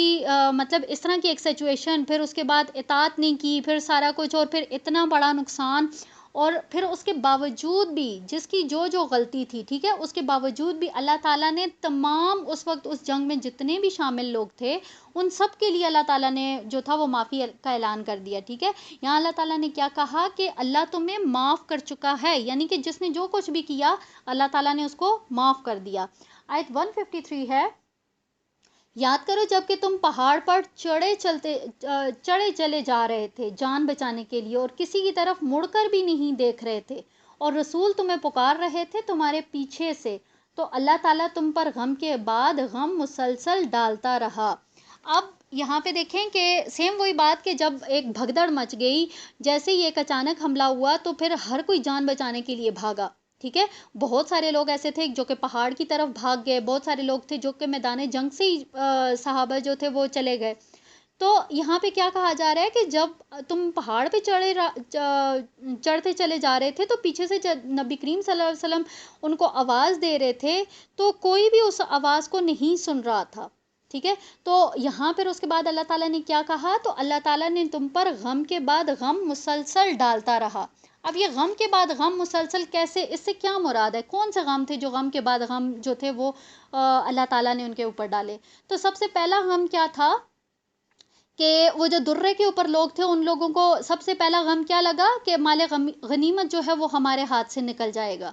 ٹھیک ہے. پھر اس کے بعد دوسرا غم کیا تھا کہ یہ جو آن دا ہول جو 70 صحابہ جو تھے وہ شہید ہو گئے، یہ دوسرا غم تھا. پھر اس کے بعد جو حضرت حمزہ کا جو حضرت محمد صلی اللہ علیہ وسلم کے جو چچا تھے ان کا جو اتنا ایک بےایمانہ قتل ہوا، ٹھیک ہے، وہ بھی ایک بہت بڑا غم تھا. پھر اس کے بعد ایک اس سے بھی بڑا غم جو کہ نبی کریم صلی اللہ علیہ وسلم زخمی ہو کے وہ نیچے گر گئے، یہ بھی ایک بہت بڑا غم تھا. پھر اس کے بعد جو نبی کریم صلی اللہ علیہ وسلم کے دانت مبارک ٹوٹ گئے، ان کی پیشانی پہ زخم آ گیا، یہ بھی ایک بہت بڑا غم تھا. پھر اس کے بعد جو سب سے بڑا غم تھا وہ کیا تھا کہ آپ کی جو فتح تھی وہ شکست میں بدل گئی،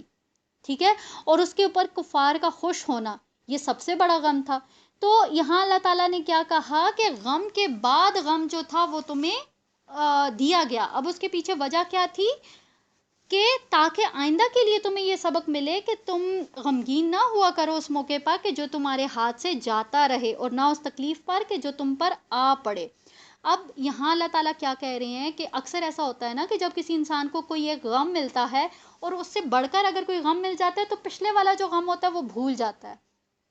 ٹھیک ہے. تو یہاں پہ بھی اللہ تعالیٰ کیا کہہ رہے ہیں کہ یہ جو غم کے اوپر غم جو تمہیں دیا تو اس کے پیچھے حکمت کیا تھی کہ تاکہ تمہیں جو پہلے جو تکلیف ملی ہے وہ تمہیں بھول جائے، ٹھیک ہے. تو یہ جو پے در پہ اتنی تکلیفیں ملیں تو اس کی وجہ کیا تھی کہ جو ان کے پچھلے غم ہے وہ ان کو بھول جائے، اور اللہ تعالیٰ باخبر ہے اس سے جو کہ تم کرتے ہو. پھر اس غم کے بعد اللہ تعالیٰ نے تم پر اطمینان نازل فرمایا، یعنی وہ نیند جو کہ تم میں سے ایک گروہ پر طاری ہو گئی. اب یہاں پہ دیکھیں کہ اتنے سارے غموں کے بعد پھر اللہ تعالیٰ نے کس طرح سے ان کو تسکین دی کہ میدان جنگ کے اندر ہی ان کے اوپر ایک نیند جو تھی، ایک نیند کا غلبہ جو تھا وہ طاری کر دیا. اب کیا ہوا کہ انہی صحابہ کے اندر ایک گروہ ایسا بھی تھا کہ جنہیں اب کیا تھا، ابھی بھی جو تھا وہ اپنی جانوں کی پڑی ہوئی تھی، ٹھیک ہے. یعنی کہ انہوں نے اللہ تعالیٰ کے بارے میں یہ گمان کر لیا تھا کہ اللہ تعالیٰ نے ہماری مدد نہیں کی، تو ابھی بھی اگر ہم لوگ آرام کے لیے بیٹھے یا ہم لیٹے یا ہم سوئے تو ایسا نہ ہو کہ کہیں پیچھے سے دوبارہ جو ہے وہ کفار جو ہیں وہ آ کے حملہ کر دیں. تو یہاں کیا اللہ تعالیٰ کہہ رہے ہیں کہ جنہیں اللہ تعالیٰ پہ بھروسہ ہوتا ہے، جنہیں اللہ تعالیٰ پہ توکل ہوتا ہے، وہ ہمیشہ اللہ تعالیٰ کے فیصلوں پہ راضی ہوتے ہیں. لیکن جن کے دل میں ذرا سا بھی کھوٹ ہوتا ہے نا تو وہ پھر ان کو سکون نہیں مل سکتا. یقولون هل لنا من الامر من شیء، وہ کہہ رہے تھے کہ ہمارے لیے بھی اختیار میں کوئی حصہ ہے یا نہیں. اب یہ اس چیز کا کیا مطلب ہے، ٹھیک ہے، کہ وہ لوگوں کے بارے میں بات ہو رہی ہے کہ جن لوگوں نے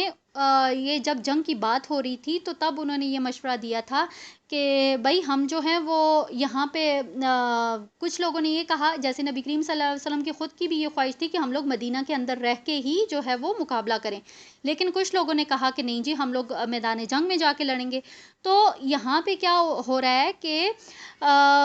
یہ وہ لوگ جو تھے جو کہ یہ کہہ رہے تھے کہ ہم لوگ مدینہ کے اندر ہی رہ کے جو ہے وہ جنگ کریں، ٹھیک ہے. یعنی کہ انہوں نے نبی کریم صلی اللہ علیہ وسلم کی خواہش کو انہوں نے چھوڑ دیا کہ ان کی بھی یہی خواہش تھی. لیکن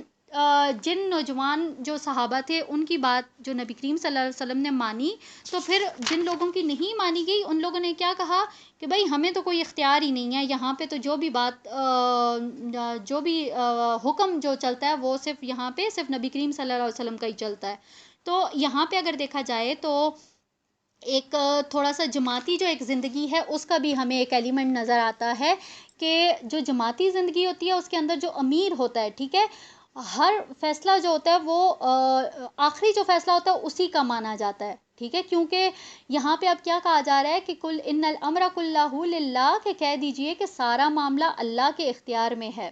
اے نبی یہ اپنے دل میں وہ بات چھپا رہے ہیں کہ جو کہ آپ پر ظاہر نہیں کر رہے، یعنی کہ ان کے دل میں کیا ہے، اب یہ بظاہر تو کچھ نہیں کہہ رہے، لیکن ان کے دل میں وہ بات چل رہی تھی نا کہ نبی کریم صلی اللہ علیہ وسلم نے ہماری بات نہیں مانی، کہ ہم جو کہہ رہے تھے کہ ہم یہیں پہ رہ کے مقابلہ کریں گے تو انہوں نے ہماری بات نہیں مانی۔ لیکن کیا ہوا کہ اللہ تعالیٰ نے ان کی وہ جو دل کی ایک بات تھی جو جس کو وہ اپنے دل میں چھپائے ہوئے تھے، تو اللہ تعالیٰ نے کیا کیا، اس کو ظاہر کر دیا۔ ٹھیک ہے، تو یہاں اللہ تعالیٰ آگے کیا کہہ رہے ہیں کہ کُل لَوْ كُنْتُمْ فِي بُيُوتِكُمْ، ان سے کہیے کہ اگر تم سب کے سب اپنے گھروں میں بھی ہوتے، تب بھی جن لوگوں کا قتل ہونا مقدر تھا وہ اپنی قتل گاہوں تک پہنچ کر رہتے، اور یہ معاملہ جو پیش آیا ہے یہ اس لیے تھا کہ اللہ اسے آزما لے جو کچھ تمہارے سینوں میں ہے، اور تاکہ وہ تمہیں بالکل پاک اور خالص کر دے جو کچھ تمہارے دلوں میں ہے، اور اللہ تعالیٰ سینوں کے اندر مخفی باتوں کو جانتا ہے۔ اب یہاں پہ یہ جو بات کی گئی ہے تو اس کو ہمیں بہت اچھے سے سمجھنے کی ضرورت ہے۔ دیکھیں ہم لوگ اکثر ہی یہ بات کہتے ہیں کہ طویل عام میں اگر یہ بات دیکھیں تو اکثر ایسا ہوتا ہے نا کہ اگر کوئی کسی کی ڈیتھ ہو جاتی ہے یا کسی کوئی سڈن ڈیتھ ہوتی ہے یا کوئی ایکسیڈنٹل ڈیتھ ہو جاتی ہے تو پھر اکثر ہم لوگ کہتے ہیں ہائے کاش اگر یہ وہاں پہ نہ گیا ہوتا تو اس کی ڈیتھ نہ ہوتی۔ سیم اسی طرح سے جس طرح سے یہ تعویل خاص میں اگر دیکھیں تو ان لوگوں نے کہا تھا، اب یہ جو 300 لوگ نکل گئے تھے وہ لوگ بھی یہی بات کہہ رہے تھے کہ اچھا ہوا کہ ہم لوگ ان لوگوں سے آ گئے، اگر ہم لوگ بھی وہاں جاتے تو یہ جس طرح سے یہ باقی 70 لوگ شہید ہوئے ہم لوگ بھی شہید ہو جاتے۔ تو یہاں اللہ تعالیٰ کیا کہہ رہے ہیں کہ جس کا جو ٹائم ہے، جس کی جہاں پہ موت ہونا لکھی ہے وہ اپنی قتل گاہوں تک وہ ضرور پہنچ کے رہے گا۔ ٹھیک ہے، ایسا نہیں ہے کہ آپ جو ہیں وہ میدان جنگ سے بھاگ رہے ہیں کہ اس وجہ سے کہ موت آ جائے، تو اگر آپ کی موت لکھی ہوئی ہے وہ تو گھر پہ بھی آ جائے گی۔ تو یہاں یہ جو چیز ہے اس کو ہمیں بہت اچھے سے سمجھنے کی ضرورت ہے کہ ہم دنیا میں لوگوں سے تو بہت ساری چیزیں چھپا سکتے ہیں، ٹھیک ہے، ہمارے جو دل کے جذبات ہوتے ہیں، ایموشنز ہوتے ہیں، جو ہماری فیلنگز ہوتی ہے وہ ہم لوگوں سے چھپا سکتے ہیں، لیکن اللہ تعالیٰ سے ہم اس بات کو کبھی بھی نہیں چھپا سکتے، کیونکہ اللہ تعالیٰ جو ہے وہ سینوں کے راز تک جانتا ہے۔ آیت 155 ہے، اور تم میں سے وہ لوگ جو کہ میدان جنگ سے چلے گئے اس دن جب دو گروہ ایک دوسرے کے مقابلے میں آئے تھے۔ اب یہ کن لوگوں کا ذکر کیا جا رہا ہے کہ جو لوگ اس وقت ایک تو وہ 300 لوگ جو کہ چلے گئے تھے، اور اس کے علاوہ وہ لوگ جو کہ اس وقت لاسٹ میں جب حملہ ہوا تھا، جب خالد بن ولید نے دوبارہ حملہ کیا تو جو لوگ پہاڑ کے اوپر چڑھ رہے تھے، ٹھیک ہے، یا پھر بہت سارے ایسے لوگ تھے جو کہ میدان جنگ سے ہی وہ نکل گئے تھے۔ اب اس کے پیچھے کیا کہا جا رہا ہے کہ اصل میں شیطان نے ان کے پاؤں پھسلا دیے تھے اور ان کے بعض افعال کی وجہ سے، اور اللہ انہیں معاف کر چکا تھا۔ اب یہاں پہ کیا ہوا کہ اس وقت جتنی بھی بھگدڑ مچی، جتنا بھی جو کچھ بھی حالات ہوئے، جو انہوں نے نبی کریم صلی اللہ علیہ وسلم کی پکار کو نہیں سنا، اس وقت وہ جو موت ان کو سامنے نظر آئی اور وہ پیٹ پھیر کر بھاگ نکلے، تو اس کے پیچھے اللہ تعالیٰ کیا کہہ رہے ہیں کہ جو کچھ بھی ان لوگوں نے کیا، لیکن اللہ تعالیٰ نے کیا کیا کہ اللہ تعالیٰ جو تھا وہ جس نے جو کچھ بھی کیا اللہ تعالیٰ آلریڈی ان کو معاف کر چکا ہے۔ تو یہاں پہ یہ چیز جو ہے اسے ہمیں سمجھنا چاہیے کہ ہم اس معاملے کو کبھی بھی جو ہے وہ اس طرح سے نہیں بیان کر سکتے کہ اس وقت جو ہے وہ غزوہ احد سے بہت سے صحابہ جو تھے وہ نکل کے بھاگ گئے، کیونکہ جب اللہ تعالیٰ نے ان کو معاف کر دیا تو پھر یہ کسی مسلمان کے لیے جائز نہیں ہے کہ وہ اس سارے اس واقعے کو لے کر جو ہے وہ صحابہ کے اوپر وہ کوئی بھی بات اٹھائے یا انگلی اٹھائے۔ یہاں پہ کیا کہا جا رہا ہے کہ ان اللہ غفور حلیم، کہ اللہ تعالیٰ جو ہے وہ یقیناً معاف فرمانے والا اور بردبار ہے۔ آگے ہے ہمارے پاس آیت نمبر 156، اس کو دیکھ لیتے ہیں۔ اے اہل ایمان، تم ان لوگوں کی مانند نہ ہو جانا جنہوں نے کفر کیا اور جنہوں نے اپنے بھائیوں کے بارے میں جبکہ وہ زمین میں سفر پر نکلے ہوئے تھے اور یا کسی جہاد میں شریک ہوئے تھے اور وہاں پہ ان کا انتقال ہو گیا، اور کہا کہ اگر وہ ہمارے پاس ہوتے تو وہ نہ مرتے اور نہ قتل ہوتے۔ تو یہاں پہ اگر ہم دیکھیں تو وہی ایک ان لوگوں کی ایک روش بیان کی جا رہی ہے کہ ان لوگوں نے کیا کہا۔ اللہ تعالیٰ کیا کہہ رہی ہیں کہ ان لوگوں کی مانند نہ ہو جانا کہ جنہوں نے کہا کہ کاش کہ وہ لوگ ہمارے ساتھ ہوتے تو اس طرح سے جو ہے وہ نہ مارے جاتے۔ یہاں پہ اب ہمیں جو ہے وہ ایک کیا لفظ سمجھ آ رہا ہے کہ کیا کہا جا رہا ہے کہ وہ جو ان کے دل کے اندر حسرت تھی، ٹھیک ہے، کہ اگر کاش کہ وہ لوگ ان کے ساتھ نہ جاتی، وہاں میدان جنگ میں نہ جاتے تو وہ نہ مارے جاتے۔ تو اسی چیز کو ہم ایک حدیث کے ریفرنس سے دیکھ لیتے ہیں۔ صحیح مسلم کی حدیث ہے 6774۔ اس میں کیا کہا جا رہا ہے کہ کبھی بھی جو ہے وہ کاش والا جو لفظ ہے اس کو استعمال نہیں کرنا چاہیے. ٹھیک ہے، یہ تعویل عام اور تعویل خاص دونوں کے لیے ہے کہ کبھی بھی یہ والا لفظ کہ کاش کہ یہ ہو جاتا، یا کاش میں وہاں نہ جاتا تو یہ ہو جاتا، کاش وہاں پہ اگر وہ نہ جاتے تو ان کی موت نہ ہوتی، تو یہ جو کاش والا لفظ ہے اس کو کبھی بھی استعمال نہیں کرنا چاہیے. ٹھیک ہے، کیونکہ یہ کیا کرتا ہے، یہ شیطان کے عمل کا دروازہ کھول دیتا ہے. ٹھیک ہے، اور پھر اس کے بعد کیا ہوتا ہے کہ یہ جو کاش کہنا ہوتا ہے یہ پھر اس طرح سے ہوتا ہے کہ وہ اسی سے جو ہے وہ شیطان کا عمل شروع ہو جاتا ہے. تو اسی لیے یہاں پہ کیا کہا جا رہا ہے کہ ہوتا تو ہمیشہ وہی ہے جو کہ اللہ تعالیٰ کو منظور ہوتا ہے، جس کے پیچھے اللہ تعالیٰ کی حکمت ہوتی ہے. ہم انسان تو کبھی بھی اللہ تعالیٰ کی حکمت کو نہیں سمجھ سکتے نا، بہت کم لوگ ہوتے ہیں کہ جو کہ ایٹ دا اسپاٹ اس حکمت کو سمجھ سکیں. تو یہاں پہ کیا کہا جا رہا ہے کہ یہ بات ان کے لیے ان کی زبان پر آتی ہے تاکہ اللہ ان کو ان کے دلوں میں حسرت کا باعث بنا دے. یعنی جس کو اللہ تعالیٰ چاہتا ہے کہ ان کے دل میں حسرت ہو تو اس کے زبان پہ یہ والا لفظ آتا ہے، کاش والا. واللہ یحیی و یمیت، اور دیکھو اللہ ہی زندہ رکھتا ہے اور وہی موت وارد کرتا ہے، اور جو کچھ تم کر رہے ہو اللہ اسے دیکھ رہا ہے. آیت 157، اور اگر تم اللہ کی راہ میں قتل ہو جاؤ یا ویسے ہی تمہیں موت آ جائے تو اللہ کی طرف سے جو مغفرت اور رحمت تمہیں ملے گی وہ کہیں بہتر ہے ان چیزوں سے جو یہ جمع کر رہے ہیں. اب یہاں پہ کیا کہا جا رہا ہے کہ اگر تم موت تو دیکھیں ویسے بھی آنی ہے، لیکن اگر اللہ کی راہ میں اگر وہ لڑتے ہوئے اگر آ جائے تو اس کی جو رحمت ہے، جو اس کا اجر ہے، وہ اس سے کئی زیادہ بہتر ہے، جو کہ نارملی عام جو انسان ہوتا ہے وہ اپنے ذہن میں رکھتا ہے کہ نہیں جی میں اگر یہ کام کروں گا تو میں دنیا میں اتنا زیادہ جو تھوڑا سا وقت جو ہے وہ زیادہ گزار لوں گا. تو یہاں اللہ تعالیٰ کیا کہہ رہے ہیں کہ اور چاہے تم مرو یا قتل ہو بہرحال اللہ ہی کے پاس اکٹھے کیے جاؤ گے. یعنی یا تو تم اللہ کی راہ میں لڑتے ہوئے شہید ہو جاؤ یا تم گھر میں بیٹھے بٹھائے بستر کے اوپر جو ہے وہ تمہیں موت آ جائے. جو بھی سچویشن ہوگی ہر حال میں جانا تو تم نے اللہ تعالیٰ کے پاس ہی ہے. اور یہ تو اللہ کی رحمت ہے کہ آپ ان کے حق میں بہت نرم ہیں، اور اگر آپ تند خو اور سخت دل ہوتے تو یہ آپ صلی اللہ علیہ وسلم کے ارد گرد سے منتشر ہو جاتے.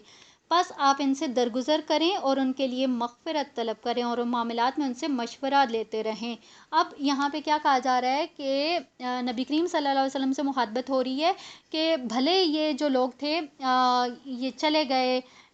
جنگ میں نہیں شریک ہوئے، یا جنگ کے دوران جو تھے یہ آگے پیچھے ہو گئے، یا انہوں نے بات نہیں سنی، یا جو کچھ بھی ہوا، تو یہ جو کچھ بھی تھا ان ساری چیزوں کو جو ہے وہ آپ درگزر اس سے کر لیں، اور پھر اس کے بعد آپ ان کے لیے مغفرت بھی طلب کریں. ٹھیک ہے، اور پھر دوبارہ سے اللہ تعالیٰ نے کیا کہا کہ وَشَاوِرْهُمْ فِي الْأَمْرِ، اور معاملات میں ان سے مشورہ لیتے رہیں. یعنی کہ ایسا نہیں ہے کہ جیسے پہلے آپ نے مشورہ کیا تو جو کچھ نوجوانوں کے مشورے کے اوپر آپ نے جو ہے وہ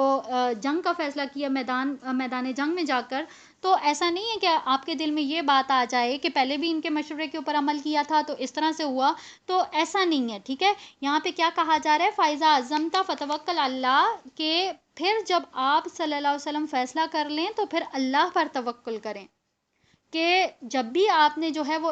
پورا ایک پروسیس کو فالو کیا، مشاورت کی، پھر اس کے بعد جو ہے وہ مشورہ کرنے کے بعد جو ایک فائنل ڈیسیژن لیا، تو جب آپ فائنل ڈیسیژن لے لیتے ہیں تو اس کے بعد جو ہے وہ آپ کو یہ زیب نہیں دیتا کہ آپ اس فیصلے سے پیچھے ہٹ جائیں. ٹھیک ہے، پھر اس کے بعد لاسٹ آپشن یہی ہوتا ہے کہ پھر آپ نے اللہ تعالیٰ کے اوپر توکل کرنا ہے. ٹھیک ہے، اب یہاں پہ یہ بات کیوں بتائی جا رہی ہے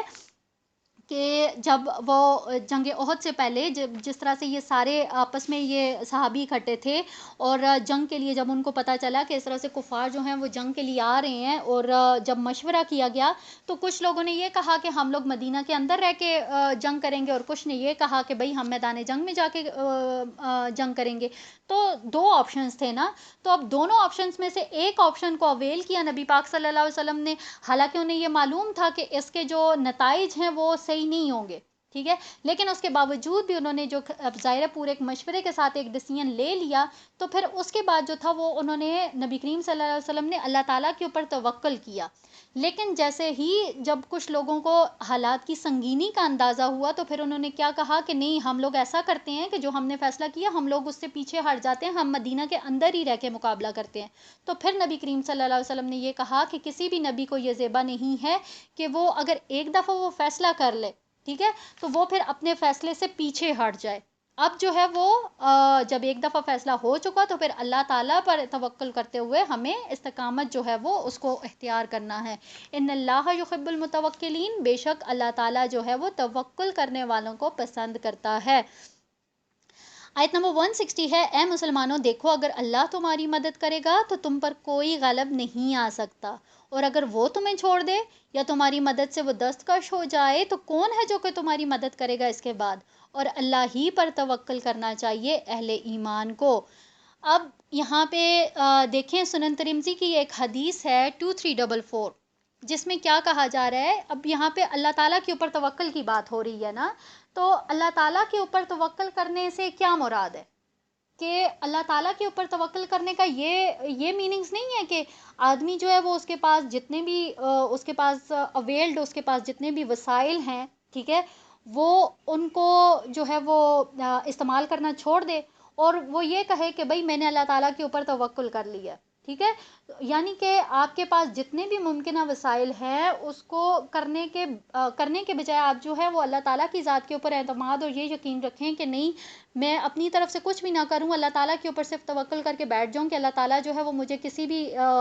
ممکنہ پریشانی سے یا کسی بھی حادثے سے بچا لے گا. تو یہ توکل نہیں ہوتا، ٹھیک ہے. یہاں پہ کیا کہا جا رہا ہے کہ جب بھی آپ جو ہے وہ توکل کریں ان پرندوں کی طرح کریں کہ دیکھیں جو صبح کو جاتے ہیں وہ خالی پیٹ ہوتے ہیں، لیکن جب وہ واپس آتے ہیں تو وہ ان کے پیٹ بھرے ہوئے ہوتے ہیں. تو یہاں پہ کیا کہا جا رہا ہے کہ ظاہرہ وہ پرندے جاتے ہیں، وہ اپنی ایفرٹ لگاتے ہیں تو تبھی اللہ تعالیٰ بھی ان کو عطا کرتے ہیں نا. تو یہاں پہ بھی کیا کہا جا رہا ہے کہ آپ نے ایفرٹ کرنی ہے، اپنی طرف سے آپ نے پوری کوشش کرنے کے بعد جو ہے وہ آپ نے اللہ تعالیٰ کے اوپر توکل کرنا ہے. اسی طرح سے ہمارے پاس ایک اور حدیث ہے جامع ترمذی کی 2517 ہے، جس میں ایک صحابی کا جو ہے وہ ذکر ہمیں ملتا ہے کہ ایک شخص نے نبی کریم صلی اللہ علیہ وسلم سے عرض کیا کہ اللہ کے رسول کیا میں اونٹ کو پہلے باندھ دوں پھر اللہ تعالیٰ پر توکل کروں یا پھر میں اس کو چھوڑ دوں پھر توکل کروں. تو آپ صلی اللہ علیہ وسلم نے فرمایا کہ پہلے اسے باندھ دو پھر توکل کرو. اب اس چیز سے ہمیں کیا ملتا ہے سبق کہ ایسا نہیں ہے کہ جیسے فار ایگزامپل اگر کہیں پہ بہت زیادہ چوریاں ہو رہی ہیں، ٹھیک ہے، اور آپ رات کو اپنا دروازہ کھلا چھوڑ دیں اور کہیں کہ میں اللہ تعالیٰ کے اوپر توکل کرتی ہوں کہ بھائی میرے گھر میں چوری نہیں ہوگی، تو نو، اٹس ناٹ پاسبل. یہ توکل نہیں ہے کہ آپ جو ہے وہ خود ہی جو ہے وہ ایک کسی کو دعوت دیں اور پھر اس کے بعد یہ کہیں کہ جو ہے میں نے اللہ تعالیٰ کے اوپر توکل کیا ہوا ہے، ٹھیک ہے. تو ہمیں بہت کلیئر اس حدیث سے یہ ملتا ہے کہ ہم نے اپنے جتنے بھی جو ایفرٹس ہیں، جو بھی ہم نے اپنے آپ کو بچانے کے لیے جتنے بھی ہمارے پاس ہیں راستے، ہم نے ان سب کو جو ہے وہ فالو کرنا ہے. پھر اس کے بعد آخری سٹیج پہ جو ہے وہ اپنی طرف سے پوری کوشش کرنے کے بعد سب کچھ پھر اللہ تعالیٰ کے اوپر چھوڑ دینا ہے، اللہ تعالیٰ کے اوپر توکل کرنا ہے. یہ ہے ایکچوئل توکل، ٹھیک ہے. آگے ہے ہمارے پاس آیت نمبر 161، اور کسی نبی کی یہ شان نہیں کہ وہ خیانت کرے. اب یہاں اس سے کیا مراد ہے کہ آیت پوری دیکھ لیتے ہیں. اور جو کوئی خیانت کرے گا تو وہ اپنی خیانت کی ہوئی چیز سمیت حاضر ہوگا قیامت کے دن، اور پھر ہر جان کو پورا پورا دے دیا جائے گا جو کچھ اس نے کمایا ہوگا اور ان پر کچھ ظلم نہ ہوگا. اب یہاں پہ جو ہے وہ ہم یہ جو آیت ہے اس کے پیچھے بھی ایک پورا بیک گراؤنڈ ہے جس کو ہم دیکھ لیتے ہیں. ہمارے پاس صحیح بخاری کی حدیث ہے 4234، اس سے بھی ہمیں جو ہے وہ اس کا تھوڑا سا بیک گراؤنڈ مل جاتا ہے کہ یہاں پہ کیا ہوا کہ یہ جو غزوہ بدر کے موقع پر کیا ہوا تھا کہ جو مال غنیمت تھا اس میں سے ایک قیمتی چادر جو تھی وہ آگے پیچھے ہو گئی تھی. تو منافقین نے کیا کہ انہوں نے یہ کہنا شروع کر دیا کہ نبی کریم صلی اللہ علیہ وسلم نے یہ جو چادر ہے یہ اپنے لیے رکھ لی ہے. بظاہر اگر یہ دیکھا جائے تو یہ بہت چھوٹی سی بات لگتی ہے، لیکن چونکہ اس بات کا تعلق نبی کریم صلی اللہ علیہ وسلم کی ذات سے تھا تو اسی لیے اللہ تعالیٰ نے بہت ہی سخت اور دو ٹوک الفاظ میں اس کی وضاحت دی ہے، ٹھیک ہے. اب اس کا مقصد کیا تھا کہ اگر اس موقع کے اوپر اگر منافقوں کی زبانیں اگر اللہ تعالیٰ نہیں بند کریں گے، ٹھیک ہے، اگر ان کو اس طرح سے تنبیہ نہیں کی جائے گی تو آگے چل کر وہ کوئی بہت بڑی جو خیانت ہے وہ نبی کریم صلی اللہ علیہ وسلم کے ساتھ وہ منسوب کر سکتے ہیں. تو اسی لیے یہاں پہ اللہ تعالیٰ نے جو ہے وہ اس چیز کو کر دیا کہ کسی بھی نبی کو یہ زیب نہیں دیتا کہ وہ کسی بھی چیز میں خیانت کرے، بلکہ اگر کوئی بھی اگر جو چیز وہ کسی نے خیانت کی ہوگی تو وہ آخرت میں جو ہے وہ اس کے پاس اسی کے ساتھ جو ہے اس کو اکٹھا کیا جائے گا. اب یہ جو حدیث ہے 4234، اس میں ہمیں جو ہے وہ ایک نبی کریم صلی اللہ علیہ وسلم کے ایک غلام تھے، ٹھیک ہے، مدہم ان کا نام تھا. اب یہ کیا کرتے ہوتے تھے، یہ نبی کریم صلی اللہ علیہ وسلم کی جو سواری تھی اس کا کجاوا یہ کستے ہوتے تھے، ٹھیک ہے. فتح خیبر کے موقع پر کیا ہوا کہ کہیں سے ان کو کوئی ایک نامعلوم تیر آ کے جو تھا وہ ان کو لگ گیا تھا، جس کی وجہ سے ان کی موت واقع ہو گئی تھی. تو لوگوں نے کیا کہا کہ شہادت مبارک ہو، لیکن نبی کریم صلی اللہ علیہ وسلم نے کیا کہا کہ ہرگز نہیں، مال غنیمت میں سے جو چادر اس نے چرائی تھی میں نے دیکھا ہے کہ وہ آگ کی بنا کر اس کے اوپر ڈال دی گئی ہے. تو یہاں پہ کیا کہا جا رہا ہے کہ اس چیز سے ہمیں یہ بھی سبق ملتا ہے کہ جس طرح سے ہم یہ کہہ دیتے ہیں نا کہ فلاں ہم اپنی طرف سے کسی کو جنتی یا جہنمی ہونے کا سرٹیفکیٹ دے دیتے ہیں، ٹھیک ہے. تو یہاں پہ دیکھیں جیسے صحابہ کرام نے وہ جو غلام تھا نبی کریم صلی اللہ علیہ وسلم کو کا جو ان کی سواری کا کجاوا کسا کرتا تھا، تو انہوں نے کہا کہ یہ دیکھیں ہر وقت یہ نبی کریم صلی اللہ علیہ وسلم کی صحبت میں ہوتا ہے، ان کے آس پاس ہوتا ہے، ان کی خدمت کرتا ہے. اب یہ اس طرح سے جنگ کے دوران اگر یہ اس طرح سے فوت ہو گیا تو یہ تو اس کو تو شہادت مل گئی، یہ تو پکا جنتی ہے. لیکن نبی کریم صلی اللہ علیہ وسلم نے کیا کہا کہ نہیں، بلکہ یہ اس نے جو ایک مال غنیمت میں سے ایک چادر چرائی تھی تو وہی چادر جو ہے اس کو آگ کی چادر بنا کر اس کے اوپر ڈال دیا گیا. تو جیسے ہی لوگوں نے یہ والی بات سنی تو ایک دو صحابی تھے جو کہ بھاگ کے گئے اور وہ اپنے گھر سے انہوں نے مال غنیمت میں سے ایک تسمہ اٹھایا تھا تو وہ انہوں نے لا کے واپس کر دیا کہ ہم نے یہ اٹھایا تھا، ٹھیک ہے. تو نبی کریم صلی اللہ علیہ وسلم نے کیا کہا کہ اگر یہ جو تسمہ تھا یہ تمہارے لیے جہنم کا تسمہ بنتا. تو کیا ہوا، اس سے ہمیں کیا سبق ملتا ہے کہ یہ جو خیانت ہے وہ یہاں پہ جو مخاطبت ہے وہ تو نبی کریم صلی اللہ علیہ وسلم کے حوالے سے کی گئی نا، لیکن یہاں پہ ایک عام انسان کے لیے بھی جو ہے وہ بتایا جا رہا ہے کہ کسی بھی چیز کی خیانت جو ہے وہ ایکسیپٹیبل نہیں ہے، کیونکہ قیامت کے دن جو خائن ہوگا، جو خیانت کرنے والا ہوگا، ٹھیک ہے، وہ اپنی اسی خیانت کے ساتھ جو ہے وہ پیش کیا جائے گا، ٹھیک ہے. اور یہاں پہ آخر میں اللہ تعالیٰ نے کیا کہا کہ ہر جان کو جو ہے وہ اس کا پورا بدلہ دے دیا جائے گا جو کچھ اس نے کمایا ہوگا، اور اس کا ٹھکانہ جو ہے وہ جہنم ہے اور بہت ہی بری جگہ ہے پہنچنے کی. آگے دیکھیں آیت نمبر 163 ہے، ان کی درجہ بندیاں ہیں اللہ کے ہاں اور جو کچھ یہ کر رہے ہیں اللہ اسے دیکھ رہا ہے. اب یہاں پہ دیکھیں کہ کیا کہا جا رہا ہے کہ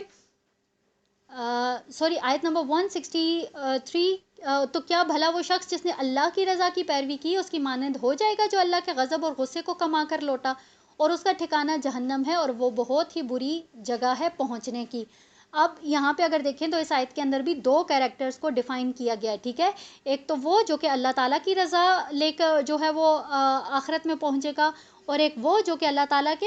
غیظ و غصے کو لے کر پہنچے گا، ٹھیک ہے. یہاں پہ کیا کہا گیا کہ جو غیظ و غصے کو لے کر پہنچے گا تو اس کا ٹھکانہ کیا ہے، جہنم ہے اور وہ بہت ہی بری جگہ ہے. آیت 163 ہے کہ ان کی درجہ بندیاں ہیں اللہ کے ہاں، جیسے اللہ کے ہاں نیکوکاروں کے درجے ہیں اسی طرح وہاں بدکاروں کے بھی درجے ہوں گے، اور سب بدکار برابر نہیں اور سب نیکوکار بھی برابر نہیں. واللہ بصیر بما یعملون، اور جو کچھ یہ کر رہے ہیں اللہ اسے دیکھ رہا ہے. اب یہاں اس سے بھی ہمیں یہ پتہ چلتا ہے کہ جس طرح سے ہر ایک اس کے درجات ہیں، ٹھیک ہے، اچھائی کے بھی درجات ہیں اور برائی کے بھی درجات ہیں، ٹھیک ہے. تو اسی طرح یہاں پہ اب اس آیت میں ہمیں کیا پتہ چلتا ہے کہ جو نیکوکار ہوں گے، جو جنتی لوگ ہوں گے ان کے بھی سٹیپس ہوں گے، ان کے بھی درجات ہوں گے، ڈیزگنیشن الگ الگ ہوں گے. اسی طرح سے جو جہنمی ہوں گے، جو بدکار ہوں گے، وہاں پہ بھی جو لیولز ہوں گے وہ الگ الگ ہوں گے. آگے اگر دیکھیں 164 تو اس میں جو ہے وہ سیم وہی مضمون ہے جو کہ ہم لوگ آلریڈی سورہ بقرہ کے اندر پڑھ چکے ہیں، ٹھیک ہے. اور وہ حضرت ابراہیم اور حضرت اسماعیل علیہ السلام کی دعا کا جو ایک منظر تھا اسی کو بیان کیا جا رہا ہے. کیا کہا جا رہا ہے کہ در حقیقت اللہ نے یہ بہت بڑا احسان کیا اہل ایمان پر. جب ان میں سے اٹھایا ایک رسول انہی میں سے، یعنی ان کی اپنی قوم میں سے، جو تلاوت کر کے انہیں سناتا ہے اس کی آیات، اور انہیں پاک کرتا ہے اور تعلیم دیتا ہے انہیں کتاب و حکمت کی۔ اب یہاں پہ دیکھیں کہ سیم وہی آیات، وہی والی ساری جو باتیں، جو آیات جو ہم نے سورہ بقرہ کے اندر پڑھی تھیں، تھوڑا سا جو تھا وہ اس کا کانٹیکس چینج کر دیا تھا کہ پہلے جو تھا وہ تلاوت آیات، پھر اس کے بعد تزکیہ، اور پھر اس کے بعد تعلیم کتاب و حکمت تھی، ٹھیک ہے؟ تو یہاں پہ اسی چیز کو جو ہے وہ کنٹینیو کیا جا رہا ہے۔ وَإِنْ كَانُوا مِن قَبْلُ لَفِي ضَلَالٍ مُبِينٍ، اور یقیناً اس سے پہلے، یعنی کہ رسول صلی اللہ علیہ وسلم کی آمد سے پہلے وہ لوگ یقیناً کھلی گمراہی میں تھے۔ الحمدللہ اس چیز کو ہم نے سورہ بقرہ کے اندر بھی بہت اچھے سے ڈسکس کیا تھا۔ تو یہاں جو ہے وہ ہم اس سے اگلی آیت دیکھتے ہیں، اور کیا جب تم پر ایک مصیبت آئی جبکہ تم اس سے دگنی مصیبت ان کو پہنچا چکے ہو تو تم کہنے لگے کہ یہ کہاں سے آ گئی؟ اے نبی صلی اللہ علیہ وسلم کہہ دیجئے یہ تمہارے اپنے نفسوں کی شرارت کی وجہ سے ہوا ہے، یقیناً اللہ تو ہر چیز پر قادر ہے۔ سیم اب دیکھیں وہی ساری بات جس کو پیچھے اتنی ڈیٹیل سے بیان کر دیا گیا کہ جو بھی ان کو تکلیف پہنچی وہ کس وجہ سے تھی؟ ان کی اپنی غلطی کی وجہ سے تھی۔ آیت 166، اور جو کوئی بھی مصیبت تم پر آئی ہے اس دن جب دونوں لشکر آپس میں بھڑ گئے تھے تو وہ اللہ کے اذن سے آئی ہے۔ اب یہاں اس چیز کو بہت اچھے سے سمجھنے کی ضرورت ہے کہ جس طرح سے اب یہاں پہ ان کو یہ بتایا جا رہا ہے، ٹھیک ہے، تعویل خاص میں، کہ جو کچھ بھی ان کے ساتھ ہوا وہ اللہ تعالیٰ کی مرضی سے ہوا۔ ان کو فتح ملی، پھر اس کے بعد وہ شکست ہوئی، اور پھر 70 صحابہ شہید ہو گئے، پھر وہ سارے معاملات، تو یہ جو کچھ بھی ہوا تھا یہ اللہ تعالیٰ کی مرضی سے ہوا تھا۔ اب اسی چیز کو تعویل خاص میں ہمیں یہ چیز دیکھنا چاہیے کہ ہمیں اس چیز کے اوپر پورا ایک یقین ہونا چاہیے کہ جب بھی اہل ایمان کو اگر کوئی تکلیف پہنچتی ہے، یا اس کو اللہ تعالیٰ کسی آزمائش میں ڈالتا ہے، یا اللہ تعالیٰ اس کو کسی بھی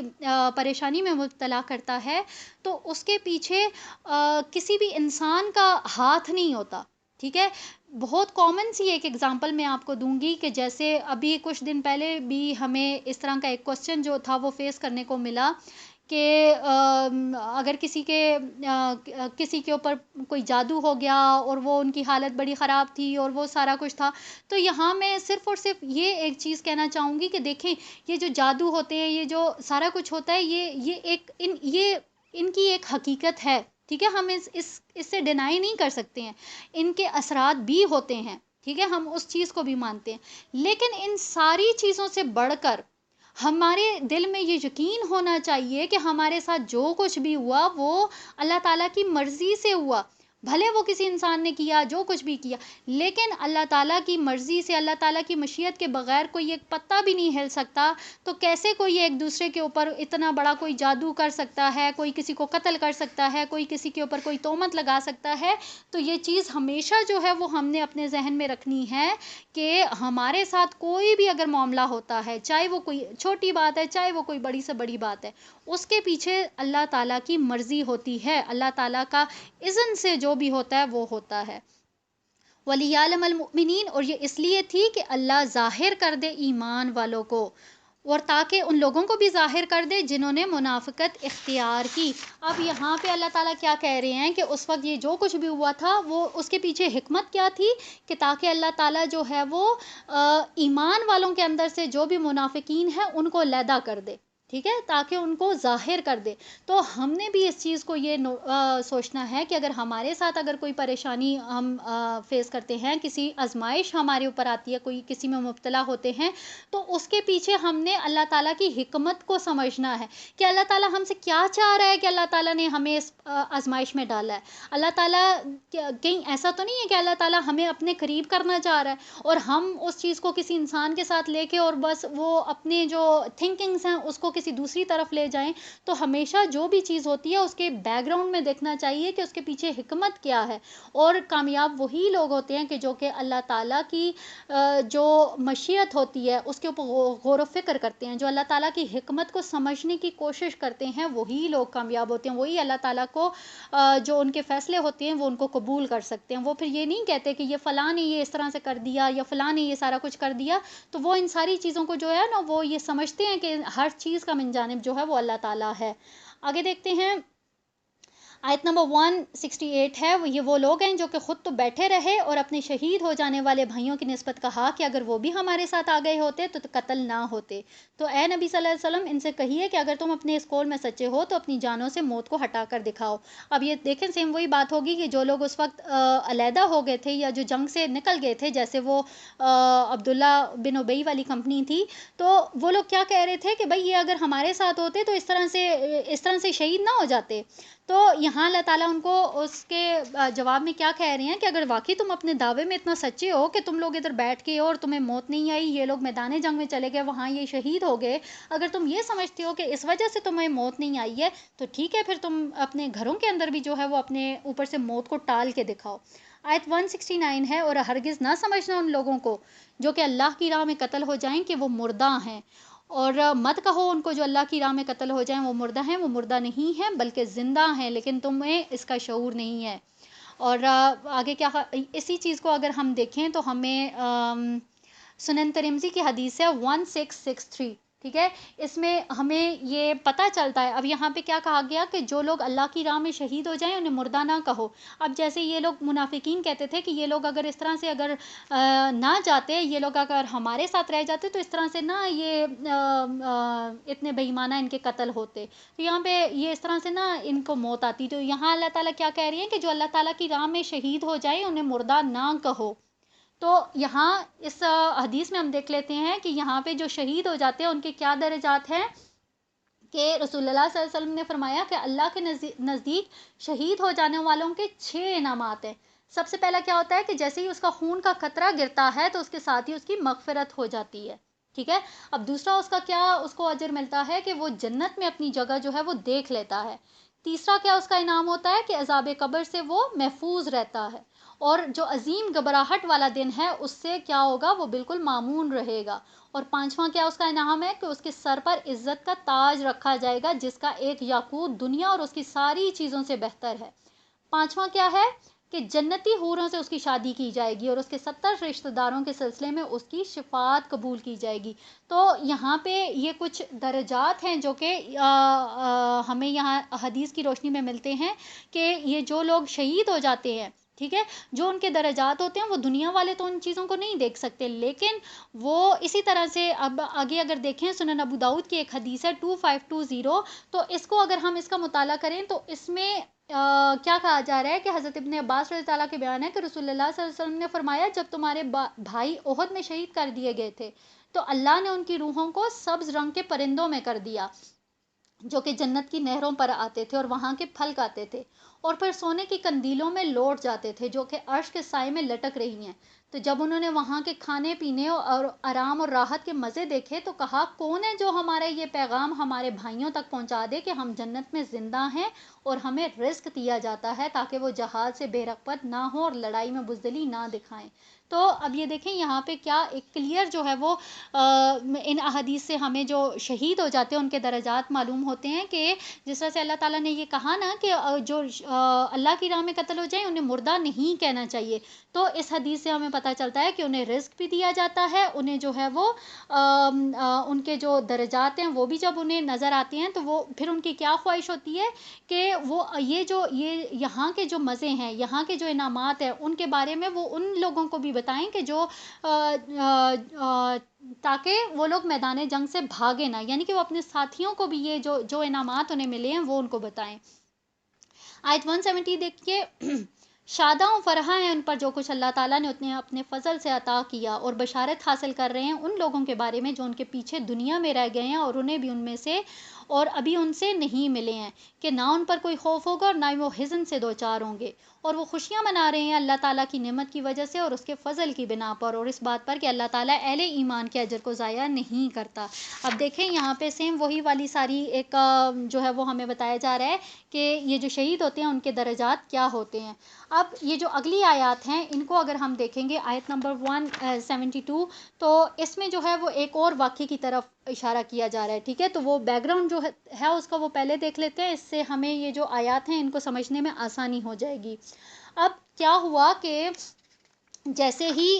یہ جو مارکا ہوا تھا اس کے بعد جب یہ مسلمان جو تھے انہیں اتنا نقصان ہو گیا، اور جیسے خالد بن ولید نے دوبارہ سے حملہ کیا اور وہ سارا جو کچھ بھی ہوا، اور پھر وہ واپس پلٹ کے چلے گئے. ابو سفیان کے بارے میں ہم نے دیکھا کہ اللہ تعالیٰ نے ان کے دل میں رعب ڈال دیا تھا وہ سارا. تو بہت سے مفسرین ہیں جو یہ جو اگلی آیات ہیں ان سے انہوں نے دو مفہوم جو ہیں وہ دو میننگز لی ہیں. ٹھیک ہے، دو واقعات جو ہیں وہ ان کو روایت کی ہے. ٹھیک ہے، ایک تو یہ ہے کہ جس طرح جب وہ وہاں سے چلے گئے تھے تو نبی کریم صلی اللہ علیہ وسلم نے کیا کہا کہ اپنے جو ان کے باقی ماندہ جو ساتھی تھے ان کو کیا کیا کہ ان کو کہا کہ آپ لوگ جو ہیں وہ سارے اکٹھے ہو جائیں کہ ہم لوگ جو ہیں وہ دوبارہ سے ان کے اوپر حملہ کریں گے، تاکہ کفار کو یہ بات معلوم ہو جائے کہ ابھی جو ہے وہ مسلمانوں کی ہمت نہیں ٹوٹی ہوئی ہے. ٹھیک ہے، تو یہاں پہ کیا ہوا کہ جیسے ہی نبی کریم صلی اللہ علیہ وسلم نے دوبارہ سے پکارا تو جو مسلمان جو کہ شدید زخمی تھے اور وہ شدید صدمے سے دوچار تھے، لیکن اس کے باوجود بھی انہوں نے نبی کریم صلی اللہ علیہ وسلم کے حکم پر لبیک کہا تھا. ٹھیک ہے، چنانچہ نبی کریم صلی اللہ علیہ وسلم کی ایک چھوٹی سی ایک جو جماعت تھی اس کو تیار کیا اور کفار کے تعاقب میں ان کو بھیج دیا، جو کہ مکہ کے راستے میں ہمراء الاسد جو تھا وہ مدینہ سے 8 میل کے فاصلے پر تھا. وہاں پہ ان لوگوں نے وہ اس راستے میں پہنچے تو کیا ہوا کہ سیم اسی کے برعکس جو ابو سفیان تھا اسے بھی اپنی جو غلطی تھی اس کا اندازہ ہو گیا تھا. اس کو بھی یہ پتہ چل گیا تھا کہ اگر وہ یہ جیسے خالد بن ولید کی یہ خواہش تھی کہ سارے مسلمانوں کو ختم کر کے تو پھر ہم لوگ واپس جائیں، تو وہاں آدھے راستے میں جا کے اس کو بھی یہ احساس ہوا کہ نہیں ہمیں جو تھا وہ ان کو ختم کرنا چاہیے. تو اس نے بھی کیا کیا کہ اپنی فوج جو تھی اس نے فیصلہ کیا کہ ہم لوگ واپس آتے ہیں. تو جیسے ہی انہیں یہ جو نبی کریم صلی اللہ علیہ وسلم نے ایک جماعت جو تیار کر کے بھیجی تھی، تو جیسے ہی ابو سفیان کو اس ساری جماعت کا پتہ چلا اور اس کو یہ پتہ چلا کہ یہ لوگ جو ہیں وہ ہمارے تعاقب میں آ رہے ہیں، تو جو اس نے ارادہ کیا تھا دوبارہ حملے کا وہ اس نے جو تھا اس کو روک لیا، اور پھر اس نے کیا کیا کہ وہ واپس اپنا لشکر لے کر مکہ چلا گیا. اور اسی طرح سے ایک اور جو ہے وہ اس کا جو دوسرا مفہوم ہے وہ کیا ہے کہ جب یہ لوگ واپس جا رہے تھے تو ابو سفیان نے کیا کیا تھا، اس نے مسلمانوں سے یہ کہا تھا کہ ہم لوگ اگلے سال جو ہیں وہ دوبارہ سے آئیں گے. ٹھیک ہے، اور دوبارہ سے جو ہے وہ حملہ کریں گے. اور اس کو جو ہے وہ اگلے سال جو تھا وہ دوبارہ وہ آئے بھی تھے بدر کے مقام پر، اور انہوں نے پھر کیا کیا کہ یہ جو چیز تھی، یہ جو ان کی خواہش تھی نا، اس کو کیا کیا کہ ایک بندے کو بھیج کر مدینہ کے اندر جو تھا یہ افواہ پھیلا دی. ٹھیک ہے، کہ وہ لوگ جو ہیں وہ حملے کی تیاری کر رہے ہیں اور وہ دوبارہ سے حملہ کریں گے اور یہ سارا کچھ. تو یہاں پہ کیا ہوا کہ یہاں ان ساری چیزوں کو جو ہے وہ اگلی آیات میں ایکسپلین کیا جا رہا ہے. آیت 172 دیکھتے ہیں، جن لوگوں نے لبیک کہی اللہ اور اس کے رسول کی پکار پر، تو اس کے بعد کہ ان کو چرکا لگ چکا تھا، اور ان میں سے وہ بھی جو کہ محسنین اور متقین ہیں ان کے لیے بہت بڑا اجر ہے. اب یہ دیکھیں وہی بات کہ جب اتنے نقصان کے باوجود دوبارہ جب نبی کریم صلی اللہ علیہ وسلم نے کہا تو انہوں نے ان کی پکار پہ لبیک کہا، تو ان کے بارے میں کیا کہا جا رہا ہے کہ ان کے لیے بہت بڑا اجر ہے. آیت 173 یہ وہ لوگ ہیں جن سے لوگوں نے کہا کہ تمہارے خلاف بڑی فوجیں جمع ہو گئی ہیں، پس ان سے ڈرو. تو اس بات نے ان کے ایمان میں اور اضافہ کر دیا اور انہوں نے کہا کہ حسبنا اللہ و نعم الوکیل، کہ ہمارے لیے کافی ہے اللہ اور وہی ہے بہترین کارساز. اب یہ سیم وہی والی بات کہ جب انہوں نے کیا کیا کہ انہوں نے کہا کہ ابو سفیان نے جب اپنا لشکر وہ اپنے ایک بندہ بھیج کر مدینہ کے اندر یہ افواہ اڑا دی کہ وہ لوگ جو ہے کہ بہت بڑے ایک لشکر تیار کر رہے ہیں اور وہ واپس حملہ کریں گے اور مسلمانوں کو اس دفعہ وہ بالکل ہلاک کر دیں گے، تباہ و برباد کر دیں گے. تو یہاں پہ جب مسلمانوں کو ان ساری باتوں کے بارے میں معلوم ہوا تو مسلمانوں نے آگے سے کیا جواب دیا کہ ہمارے لیے اللہ کافی ہے اور وہ بہترین کارساز ہے. آیت 174 ہے، پس وہ لوٹ آئے اللہ کی نعمت اور اس کے فضل کے ساتھ، اور ان کو کسی قسم کا ضرر نہ پہنچا، اور انہوں نے تو اللہ کی رضا کی پیروی کی، اور یقیناً اللہ تعالیٰ بڑے فضل کا مالک ہے. اب یہ جس طرح سے انہوں نے وہ جو دوبارہ حملے کے لیے وہ لوگ گئے تھے، تو جب مسلمانوں کو پتہ چلا ان لوگوں نے بھی اپنے پورا ایک دستہ جو تھا وہ اختیار کر کے بھیجا. لیکن کیا ہوا کہ اللہ تعالیٰ نے پہلے ہی ابو سفیان کے دل میں جو تھا وہ ایک رعب پیدا کر دیا، اور کیا ہوا کہ وہ اپنی فوج کو وہاں سے لے کر چلا گیا، اور یہ جو مارکا ہوا تھا یہ بغیر کسی نقصان کے جو تھا وہ یہ لوگ واپس آ گئے تھے میدان جنگ سے، کیونکہ جنگ نہیں ہوئی تھی تو یہ لوگ واپس آ گئے، ان کو کوئی کسی قسم کا نقصان نہیں ہوا۔ اب اس کے پیچھے کیا تھا کہ اللہ تعالیٰ جو تھا وہ ان لوگوں کو آزمانا چاہ رہا تھا، ٹھیک ہے، یہ ایک آزمائش تھی جس میں وہ پورے اترے تھے۔ اور پھر اس کے بعد کیا ہے کہ اے مسلمانوں، یہ شیطان ہے جو تمہیں ڈراتا ہے اپنے ساتھیوں سے، تو تم اس سے نہ ڈرو، مجھ سے ڈرو، اور تم اگر واقعی مومن صادق ہو۔ اب یہاں اللہ تعالیٰ کیا کہہ رہی ہے کہ شیطان جو ہوتا ہے وہ انسان کے دلوں میں وسوسے ڈالتا ہے کہ تم یہ نہیں کر سکتے ہو، یا فلاں جو آپ کا حریف ہے وہ بہت زیادہ طاقت والا ہے، وہ سارا کچھ ہے۔ تو اس کے برعکس اللہ تعالیٰ کیا کہہ رہے ہیں کہ کبھی بھی جو یہ وسوسے ہوتے ہیں ان کے اوپر دھیان نہیں دھرنا چاہیے، کیونکہ یہ شیطان کی طرف سے ہوتے ہیں، اور ہمیشہ جو ہے وہ لوگوں سے ڈرنے کے بجائے اللہ تعالیٰ سے ڈرنا چاہیے کہ اللہ تعالیٰ جو ہے وہ ہر چیز کے اوپر قادر ہے، ٹھیک ہے۔ یہاں پہ ہم اپنے لیکچر کا جو ہے وہ اختتام کرتے ہیں۔ بارک اللہ لی و لکم فی القرآن الکریم و نفعنی و ایاکم مما فیہ من الآیات و ذکر الحکیم و تقبل منی و منکم تلاوتہ انہ هو الغفور الرحیم۔ سبحانک اللہم و بحمدک، اشہد ان لا الہ الا انت، استغفرک و اتوب الیک۔